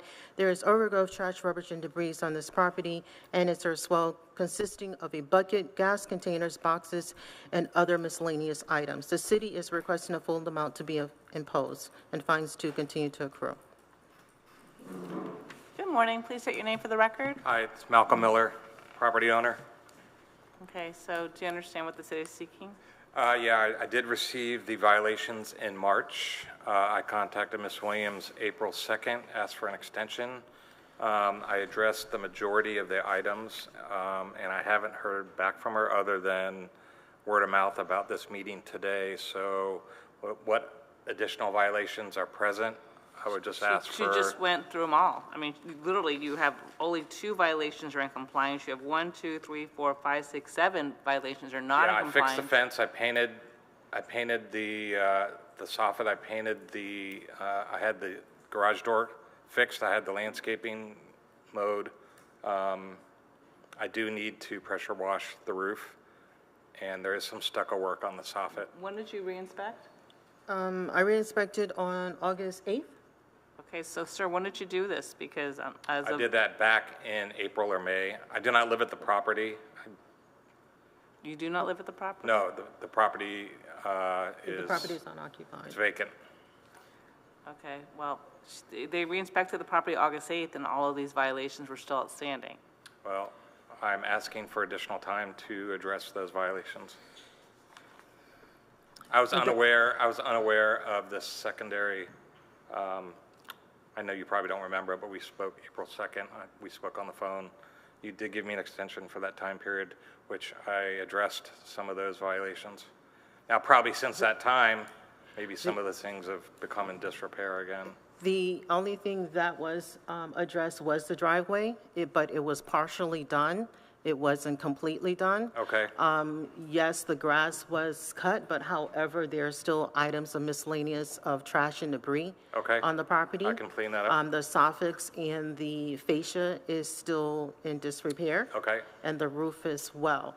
What I can do is, the city doesn't oppose to giving you an extension, and I can go by and do another inspection afterwards. Okay. How much How time much can I time have to do do you that? think you would need to complete? I would ask for at least 30 days. I have to be gone the next 2 weeks, so I can't do anything So until I get back. the city doesn't oppose 56 days because you're going to have to pressure clean the roof I can and handle complete that. the driveway as well. I can do that, yeah. Okay, so I'm going to say the fines today. You have until October 8th to get in compliance, Okay. or the fines are going to start running again. So Okay. right now, you have $14,550 in fines, plus administrative costs. Okay, I'll meet those violations. Okay. 56 Sir, days. question for you, because I know you said you heard about the hearing today. Yes. BCPA has your address listed as 1007 North Federal Highway. Is that your address? No. No. So that's where we sent the notice to, because that's where we're legally required to by law? Yeah, luckily, a neighbor down the street was having violations, and he texted me and said, "Did you know you're on the docket this week?" And I had no idea. It's also So I went online and It's looked. posted at the property as well, but obviously you don't live Yeah, I there. It's a don't live vacant there. property. So we unfortunately have to, by law, continue to notice you at that address. How do I change that? You have to go to the property appraiser's Okay. website and get that changed. Okay, I never heard of that address before. So that's the address that, Never yeah, heard they of have that on file. address? I never heard of that address. So when you purchase the property, you put in there like a mailing address, right? And that's how they get that? I have mailed forwarded. It was my parents who are now deceased, so that's why the house is vacant. So, yeah, I heard you say that, so that's, yeah, you might want to get that fixed with Yeah, the absolutely. county. Because I did receive the March 3rd, or the March set of violations in the mail. Okay, so you may want to reach out to the inspector then as far as follow-up, make sure, because you want to get in compliance, you have to come out and re-inspect the property. Absolutely, yeah. I have information, so I'll contact you. Okay. All right, thank you. All right, good luck to All you. right, thank you. 56. We'll take a 5-minute break.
Check 1 2. Check 1 2.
We're going to start on page 2.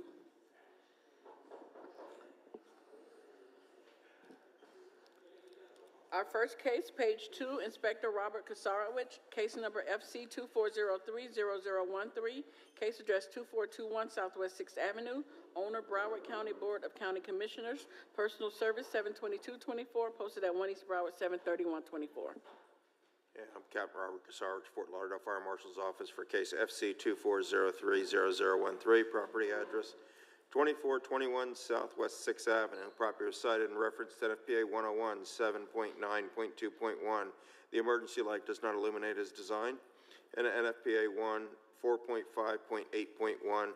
The fire alarm system is not functioning as designed and installed. We're requesting 56 days or $100 a day thereafter.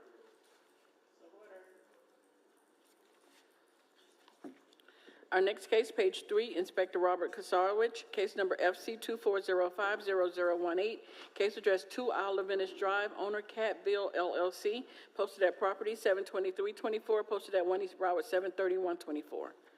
And Captain Robert Kasarowicz, Fort Lauderdale Fire Marshal's Office for case FC 24050018, with a property address of 2 Isle of Venice Drive. Property was cited in reference to NFPA 25 6.2.1. The host stations have not been inspected within the past 12 months, and NFPA 1 13.6.4.3.2.1, the fire extinguishers have not been serviced and tagged by a certified person or company within the past 12 months. We're requesting 28 days or $100 a day per violation. 28 days or $100 a day.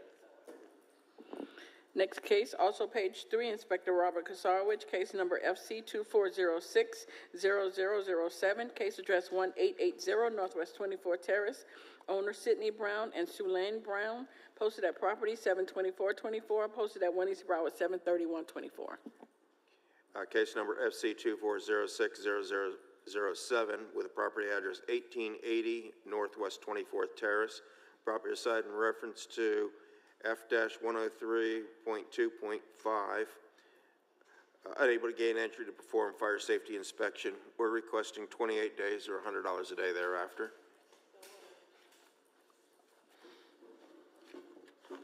Next case, page 4, Inspector Robert Kasarowicz, case number FC 24060009, case address 25 Hendricks Isle, owner Reflections of Las Olas Condo Association, personal service on 72324, posted at 1 East Broward 73124. And Captain Robert Kasarowicz, Fort Lauderdale Fire Marshal's Office for case FC 24060009, property address 25 Hendricks Isle. Property site in reference to NFPA 101 7.2.1.8.1. Self-closing or automatic closing doors do not self-close and latch, particularly fifth floor trash room doors. NFPA 101 7.2.2.5.3.1, that violation is complied. NFPA 1 18.2.2.1, that violation is complied. Municipal Order Section 13-58B, the fire protection system report required to be submitted to the fire rescue department has not been submitted electronically to the compliance engine. NFPA 1 13.3.1.1, the fire sprinkler system is in need of service. NFPA 1 13.2.3.1 is complied. NFPA 1 13.4.4, the fire pump does not function as designed and installed. Fire pump has excessive vibration. We're requesting 28 days or $100 a day thereafter.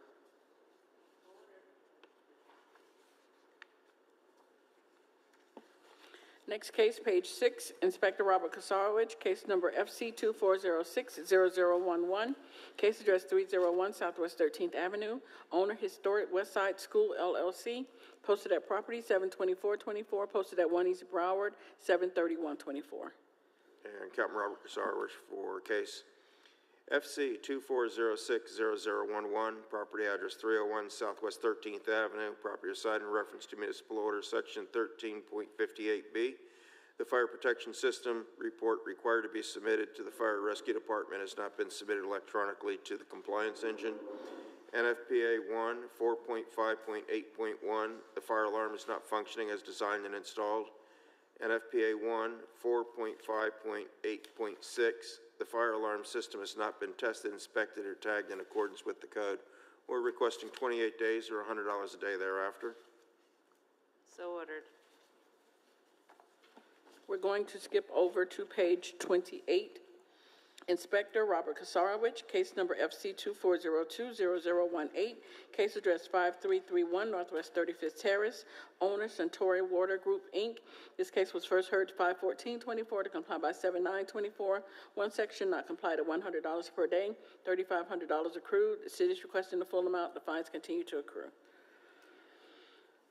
Captain Robert Kasarowicz for FC 24020018, property address 5331 Northwest 35th Terrace.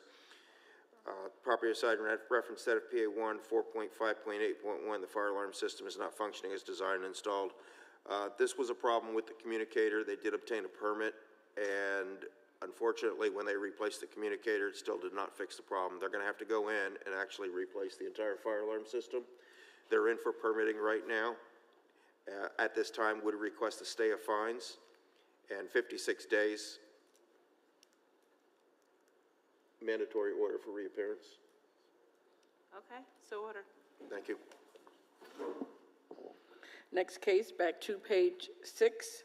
Inspector Paul Smart, case number CE 24050160, case address 2436 Okeechobee Lane, owner Francisco Zepeda, posted at property 7/18/24, posted at 1 East Broward 7/31/24.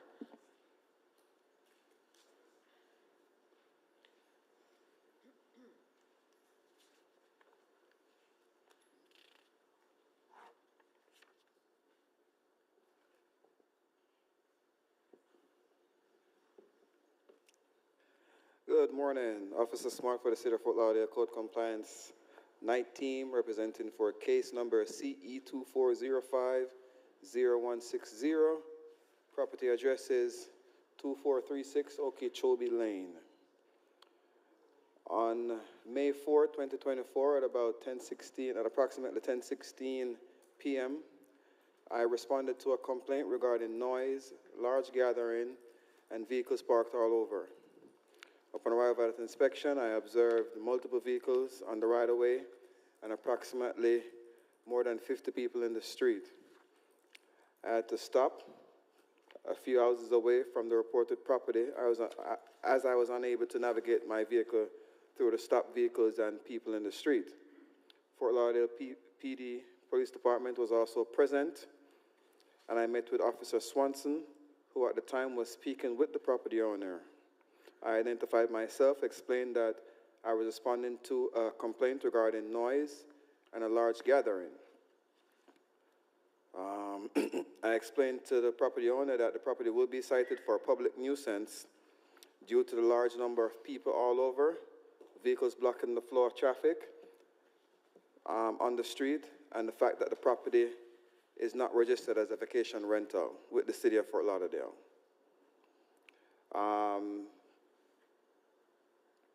In addition, the property was also cited prior from case number CE 24040264, which was opened on April 11, 2024, and was scheduled for the special magistrate on May 30th for operating without a vacation rental certificate. I issued an inspection report for section 18-1 public nuisance and posted the property. The city is seeking the maximum fine of $15,000. So ordered. We need to play the video, I think, first. Oh, sure. Oh, I guess that's it right there, yes.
at an elevated point.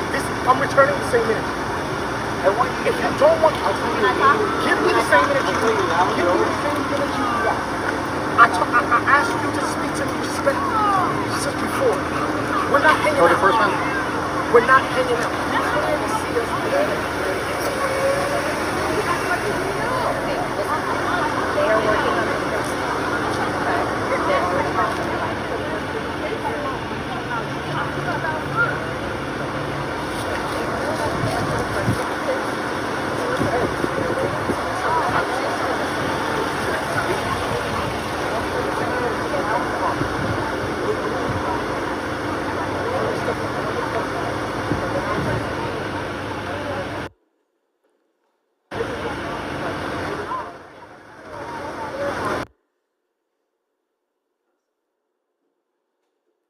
Okay, so ordered. $15,000. Yes, ma'am. Okay, thank you. Thank you. Next case, page 8, Inspector Marco Aguilera, case number CE 240305448, case address 3917 Southwest 13th Court, owner Noel Garcia. This case is complied. Next case, page 10, Inspector Marco Aguilera, case number CE 240300094, case address 1121 Southwest 30th Street, owner Kenneth Doyle Holland and Holland Family Revocable Trust, posted at property 72424, posted at 1 East Broward 73124. Marco Aguilera, City of Fort Lauderdale Code Compliance Officer for case and address as read. This case was first cited on 3/4/24 and the following violations were observed. 9-280H complied. 9-305B, the landscape of this property is not being maintained in a neat and well-kept appearance. There are areas of dead and missing ground cover in the front yard. 9-306, the exterior building walls have not been maintained. There are areas of the exterior that have stains, missing and or peeling paint. 47-341A1, there is non-permitted outdoor storage of items, including but not limited to bathtubs, mop buckets, coolers, etc.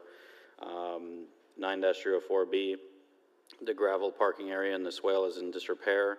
There is a large pile of gravel that is not being maintained in a smooth, well-graded condition, as well as weeds growing throughout the gravel. 1812A has complied. As of 8/11/24, the property remains in violation as per photos depict. At this time, City is requesting 10 days for violation 47-341A1 and 28 days for all other violations or face fines of $100 per day per violation thereafter. So ordered. Thank you. Our next case, page 12, Inspector Guy Siderman, case number CE 231000465, case address 2305 Northwest 9th Court, owner Family Land Trust number 2305, Jerry Riggs, trustee, posted at property 71024, posted at 1 East Broward 73124. Good morning. My name is Matthew Flesher, City of Fort Lauderdale Code Compliance, presenting case on behalf of Guy Siderman for case number CE 231000465 for the property located at 2305 Northwest 9th Court. This property was first inspected on October 14, 2023 by Inspector Jeffrey Lombard and given time to correct for the following violations. Violation 9-280F was complied. Violation 9-304B was complied. Violation 9-280H1 was complied. Violation 9-306 was complied. Violations 47-34.1.A.1 was complied. Violation 18-12A was complied. Violation 9-305B, the landscape at this property is not being maintained in a neat and well-kept appearance. There are areas of dead and missing ground cover. Violation 9-280B was complied. As of the pre-hearing investigation conducted on August 8, 2024, the following violations remain. For violation 9-305B, the city is requesting compliance within 28 days or a fine of $100 per day thereafter. I would like to submit my case file and photos to the court. So ordered. Thank you.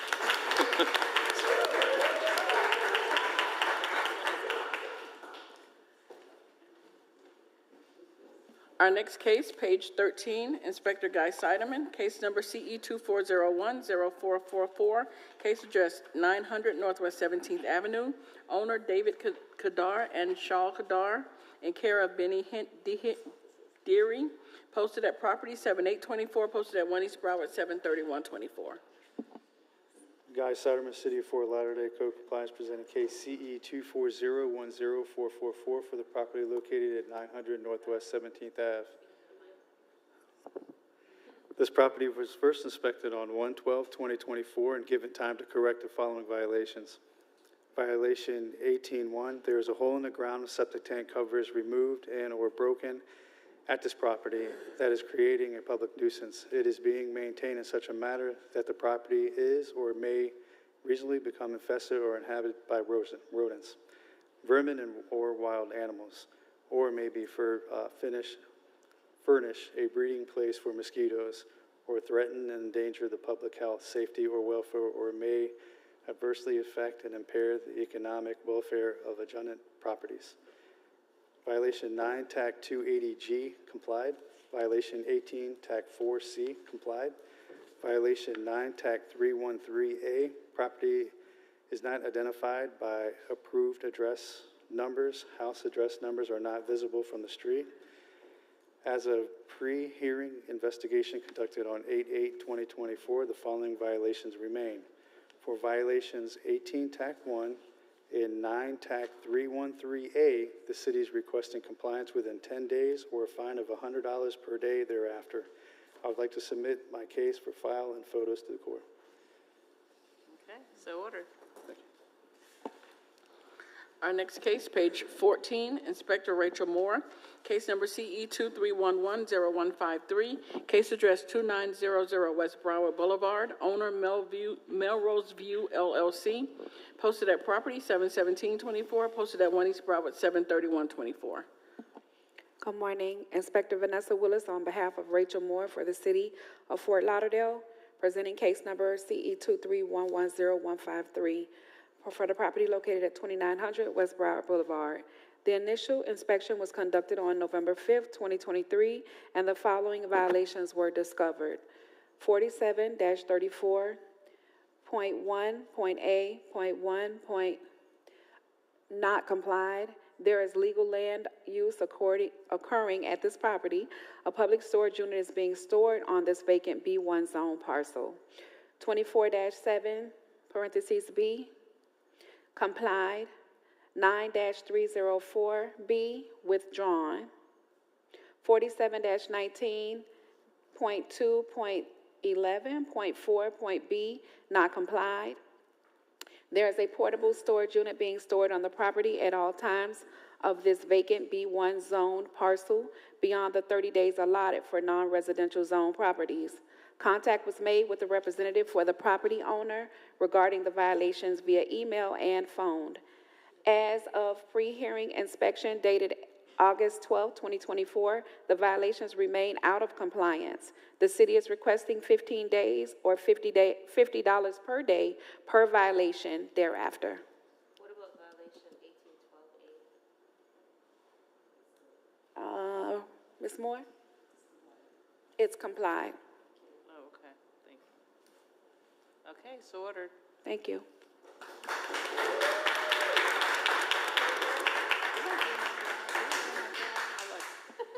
Apparently you did.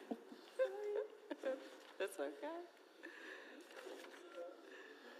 Our next case, page 17, Inspector Gail Williams, case number CE 24040422, case address 2901 Northeast 55th Place, owner Oliver Henry Trackert, posted at property 73024, posted at 1 East Broward 73124.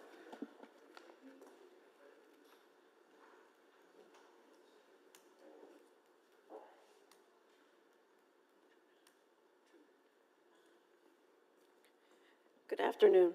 Inspector Carrie Tellis presenting on behalf of Gail Williams in the City of Fort Lauderdale, presenting case CE 24040422, address is 2901 Northeast 55th Place. This case was cited April 13th, April 13th, 2024, for the following violations. 18-12A is complied. There's overgrowth of trash, rubbish, and debris on the property. This case will be presented to the special magistrate to obtain a finding of fact whether compliance is met prior to the hearing or not. Are there photos that you want to present? I'm sorry, what did you say? Are there photos that you want to present? There isn't any photos for them. Because it's complied, so we're presenting it as a finding of fact, the case. Is she looking for them? Normally you have photos, though. Correct.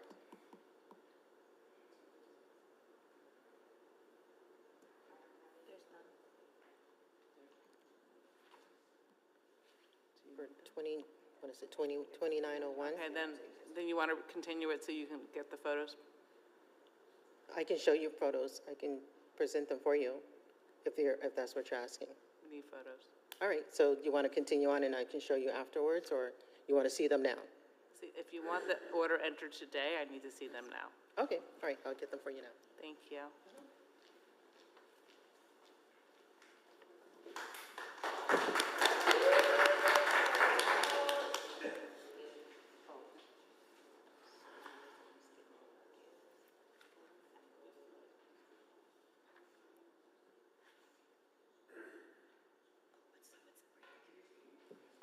The Bram, look at it. What does it say? Right, so I have their blankets at home. So Nordstrom always has them on super sale, the blankets. We're going to move on to the last case on page 17, and we'll come back to that case.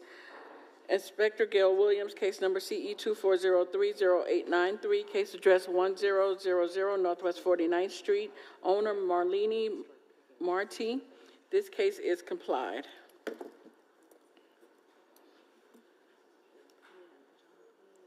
Do you need to put them over there? Do we need to put them over there? Jerry? This is the Hanukkah gift. Do we need to put them up here, or? I mean, we should. Give her the laptop and she'll connect it. It was hysterical. And I haven't worn them forever, but I've been kind of oversized. But no, it's like so comfy. It's not even funny. It's like wearing a blanket. She just read it in. She what? She just read it in. Oh, it's all compliant? Thank you. That's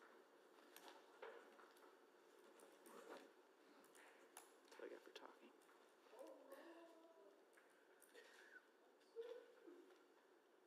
What a yawn. We're gonna go back to that one now? Or? Yeah, that's what she said. What number is that one? The same, 17. Page 17. Oh, thank you. I was jumping ahead of myself. Are you all packed? Is your son all packed? Are you moving to a different apartment or the same apartment? So you're just moving his clothes back in and just getting him situated again. A little refrigerator. How long was it? No, I'm saying like you're gonna buy him food. Like he has to. Right, that's what I'm saying. Everything's already there. Right. You're just moving him into your mom. Does he have a car there? He's not gonna take it? Isn't he a sophomore or junior?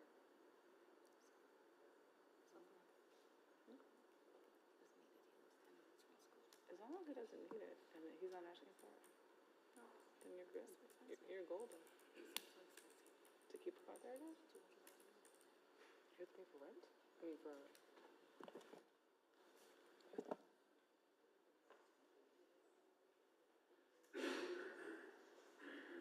Oh, come on. Download it.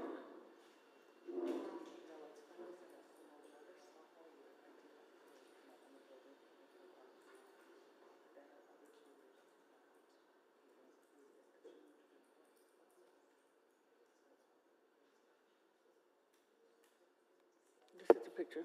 That's it? Okay. We're going back to 2901 Northeast 55th Place, case number CE 24040422.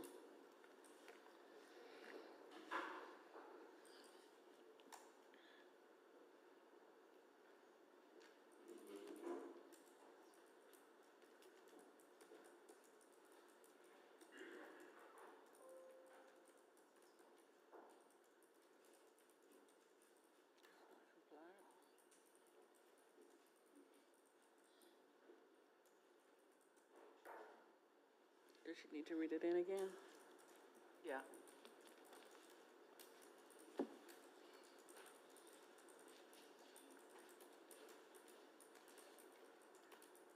This is presenting case CE 2404042, 2901 Northeast 55th Place, has complied. This case will be presented to Special Magistrate to obtain a finding of fact, whether or not compliance is met prior to the hearing or not. Okay,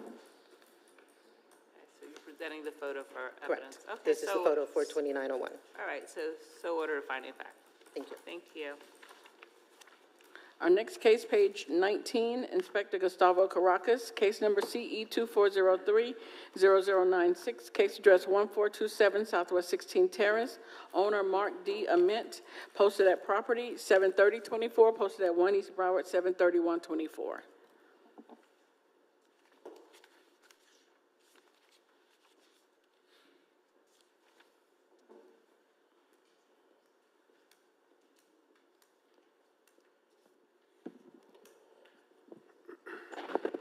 Good morning, Special Magistrate Gus Caracas, Code Compliance Inspector, presenting case number CE 2403-0096 for the property located at 1427 Southwest 16 Terrace.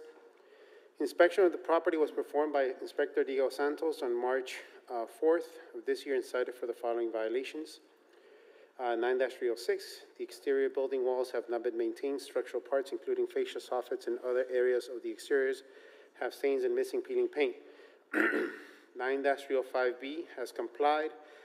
The landscape at this property is not being maintained in a neat and well-kept appearance. There are areas of dead and missing ground cover in the front of the property. This case is presented to the Special Magistrate as a recurring violation for case number CE 2202-0763, whether or not it comes into compliance before the Special Master hearing. 9-304B, the driveway is not being maintained at the property. The driveway apron in the center of the driveway is missing gravel. There is a boat on a trailer and an RV trailer parked on the grass lawn area in the backyard. 47-191D, there's a canopy frame erected on the front yard of the occupied property. A canopy is not listed as an accessory structure in this residential area in section 47.5.11 of the city ordinance. The car canopy does not meet the required front yard setbacks. 18-4C has complied. 4719.9, there's outdoor storage at this property, including but not limited to steps, ladder, gas containers, tool bags, trash container, bucket, tools, and other miscellaneous items.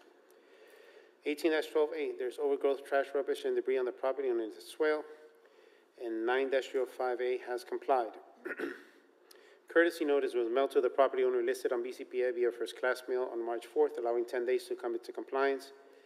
I believe contact has been made with the property owner of the property. Yes. So yes, contact has been made with the property owner.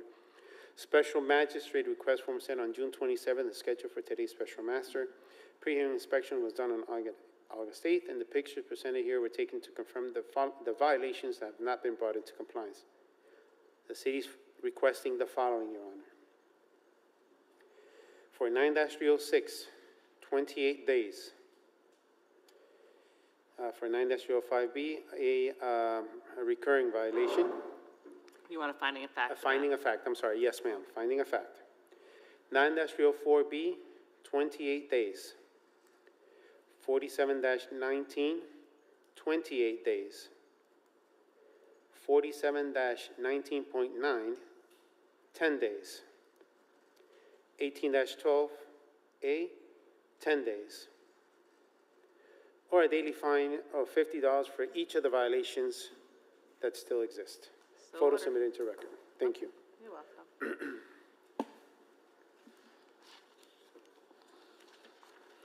Our next case, page 21, Inspector Gustavo Caracas, case number CE 2404-0317, case address 1416 Southwest 15 Terrace, owner Robert Keith Bell, posted at property 71824, posted at 1 East Broward 73124.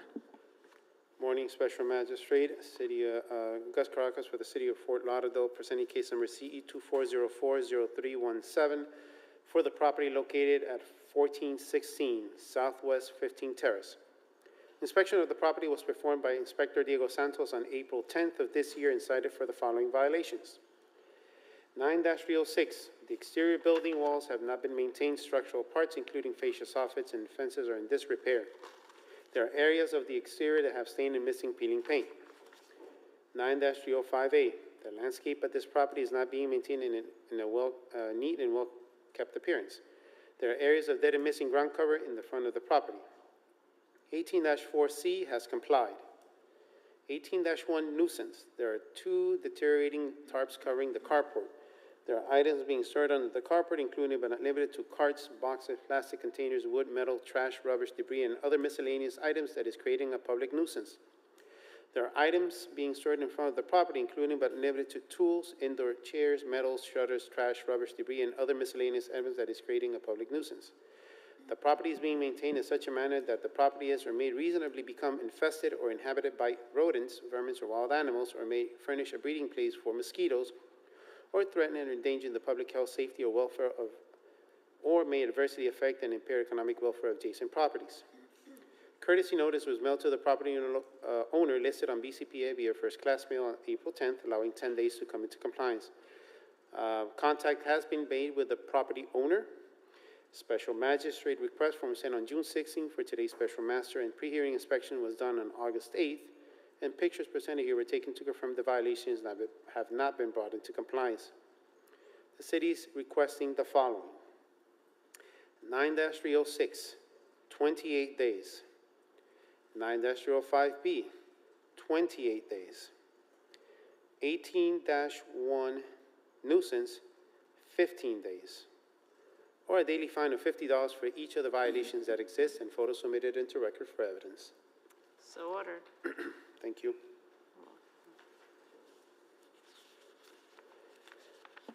Our next case, page 24, Inspector Gustavo Caracas, case number CE 2406-0084. Case address 825 Southeast 6th Street, owner Firas and Carrie Luedo, posted at property 71724, posted at 1 East Broward 73124.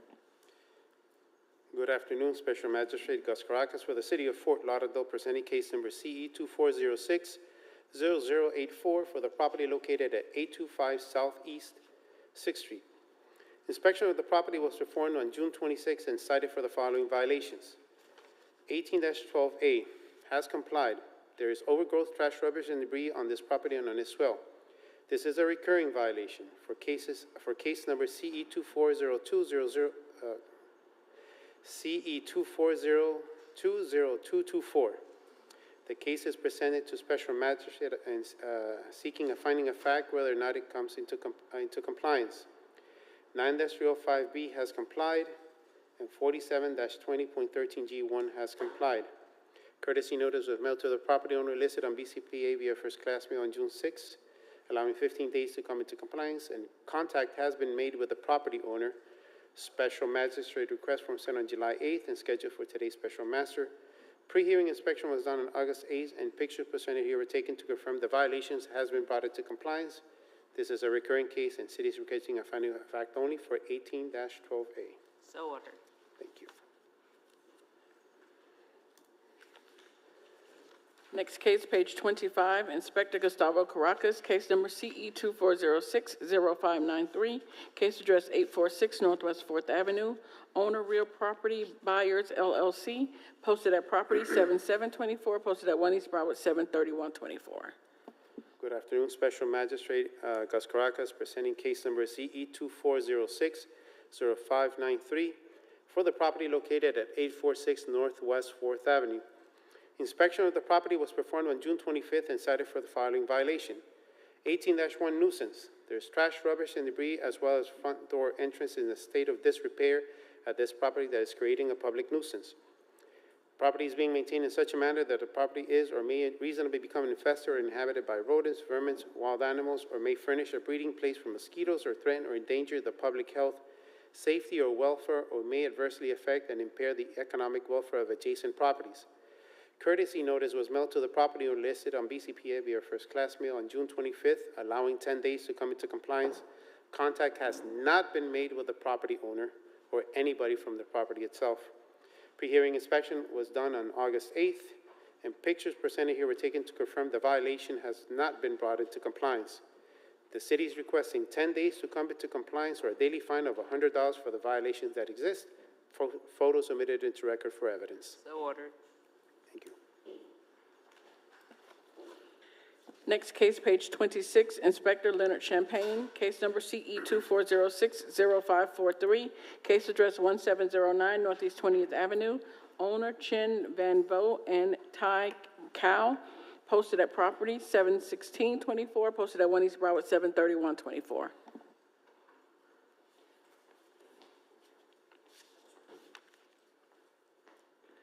Lynn Champagne for the City of Fort Lauderdale for case number CE 24060543, case address 1709 Northeast 20th Avenue. This property was slated on 6/25/2024 for 15281A. This vacation rental property is operating with an expired certificate. This case will be presented to the special magistrate, seeking and finding of fact whether or not the violation comes into compliance prior to the hearing date, unless a vacation rental certificate is obtained for the property. The property came into compliance on 8/7/2024. The city is requesting a finding of fact that the violation did occur. Should the violation occur again, the city is requesting a fine of $1,000 per day thereafter. So ordered. Thank you, Your Honor. Next case, also page 26, Inspector Pat Gavin, case number CE 24070262, case address 101 Northeast 16th Court, owner Elvis Jose Sosa, posted at property 71824, posted at 1 East Broward 73124. Good morning, Pat Gavin, City of Fort Lauderdale Code Compliance Officer, presenting case and address as read. The property was cited on July 11th, 2024, and given 15 days to comply for the following violation, 15-281A. This vacation rental property is operating with an expired certificate. This case will be presented to the special magistrate seeking a finding of fact whether or not the violation complies prior to the hearing date, unless a vacation rental certificate is obtained for the property.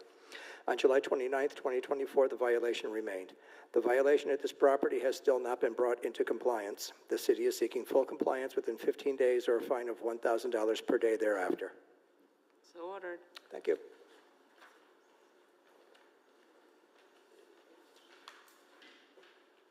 Next case, page 27, Inspector Rafael Santos, case number CE 24030358, case address 244 West Park Road, owner Anthony Tabasso and Alicia Tabasso, posted at cited 31024 to comply by 31224, one section complied. City is requesting $240. Appeal deadline was 5/19/24. Inspector Rafael Santos for the City of Fort Lauderdale. Case and address read into the record. I inspected this property March 10th, 2024, and cited for the following violation. 24-7B, there's bulk trash violation at this property consisting of a couch, cardboard boxes, and palm limbs. Bulk trash is the first Friday of the month. Bulk trash notice was posted on the property on March 10th, 2024. Re-inspected the property for the bulk trash on March 12th, 2024, and submitted bulk trash removal requests to the admin staff on March 12th, 2024. City contractor removed the bulk trash on March 15th, 2024, as depicted in the photos. City is requesting the full amount of $240. So ordered.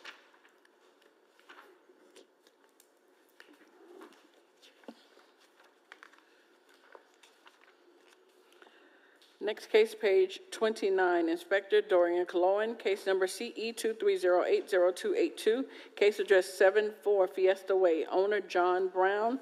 This case was first heard 3/12/24 to comply by 3/22/24 and 5/14/24. One suspension from 5/14/24 to 7/9/24. One section complied at $100 per day, $3,400 accrued. Three sections not complied at $100 per day, $10,200 accrued, $13,600 total. City is requesting the full amount, and the fines continue to accrue. So ordered. Next case, page 32. Inspector Marco Aguilera, case number CE 23050188, Case address 2070 Southwest 31st Avenue, owner ECBD Investments LLC. This is to vacate the order imposing fine and close. And Your Honor, just for clarification, in order, this is to comply with the Circuit Court Appellate Division's mandate. Okay, so ordered then. Next case, also Inspector Marco Aguilera, case number CE 23050186, case address 2080 Southwest 31st Avenue, owner Roger and Trudy Jones. This is also to vacate the order imposing fine and close. And Your Honor, again, just for clarity of the record, this is to be in compliance with the Circuit Court Appellate Division's mandate. So ordered then. Next case, Inspector Marco Aguilera, case number CE 240309194, case address 3912 Southwest 14th Street, numbers 1 and 2. Owner Aldine Watson. This case was first heard 5/30/24 to comply by 6/10/24 and 6/27/24. 3 sections not complied at $100 per day, $15,900 accrued. The city is requesting the full amount, and the fines continue to accrue. So ordered.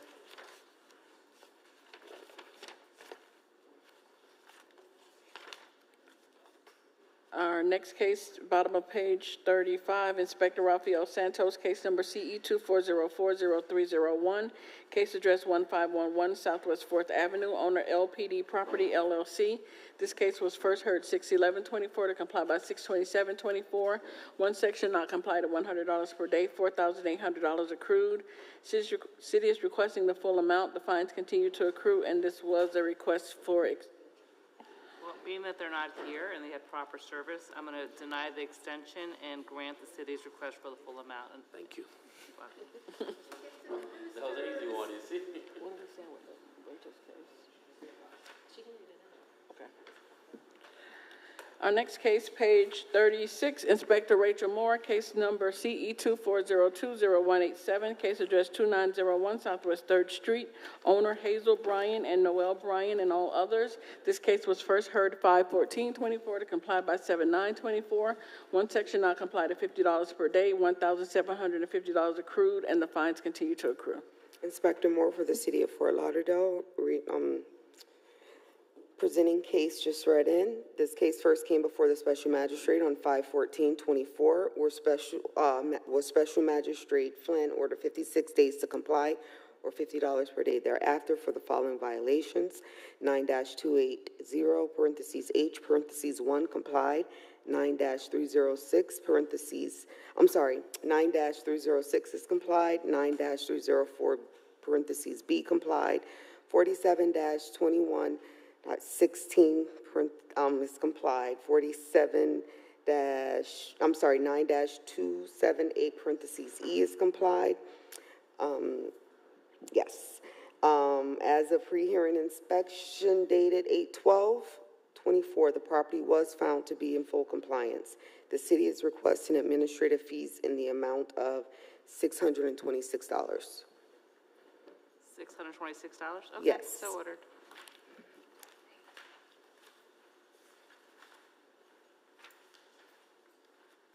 Our next case, page 39, Inspector Gustavo Caracas, case number CE 231202110, case address 1209 Southeast 2nd Street, owner 1205 and 1209 Southeast 2nd Street, LLC.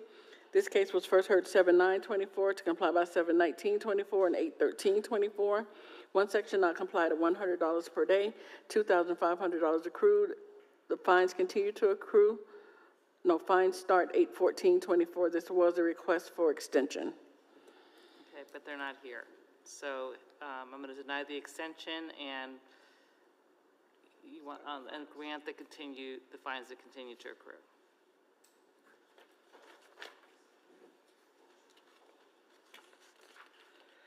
Next case, page 41.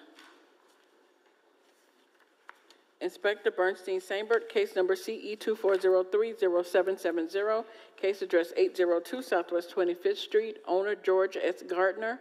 This case was first heard 6/27/24 to comply by 7/25/24. 1 section not complied at $25 per day, $475 accrued. 1 section complied at $25 per day, $100 accrued, for a total of $575. Fines continue to accrue. This is a request for extension.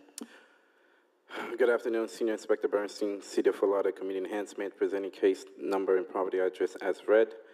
Just for correction, 18-1 is not in compliance. There was an error on that 18-1. So 18-1 is not in compliance, and 9305B violation remains. The owner was not able to come to the magistrate, but the city is going to grant him a 28-day extension with a stay of fines. No, it's not. All right, so I'll grant the extension. You said 28 days, correct? Correct, and a stay of fines. All right, I'll stay the fines as well. Thank you. You're welcome.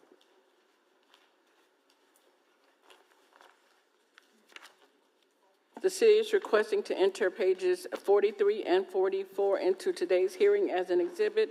It is the city's list of complied, closed, withdrawn, and rescheduled cases. So ordered. This concludes the special magistrate hearing agenda for Tuesday, August 13, 2024.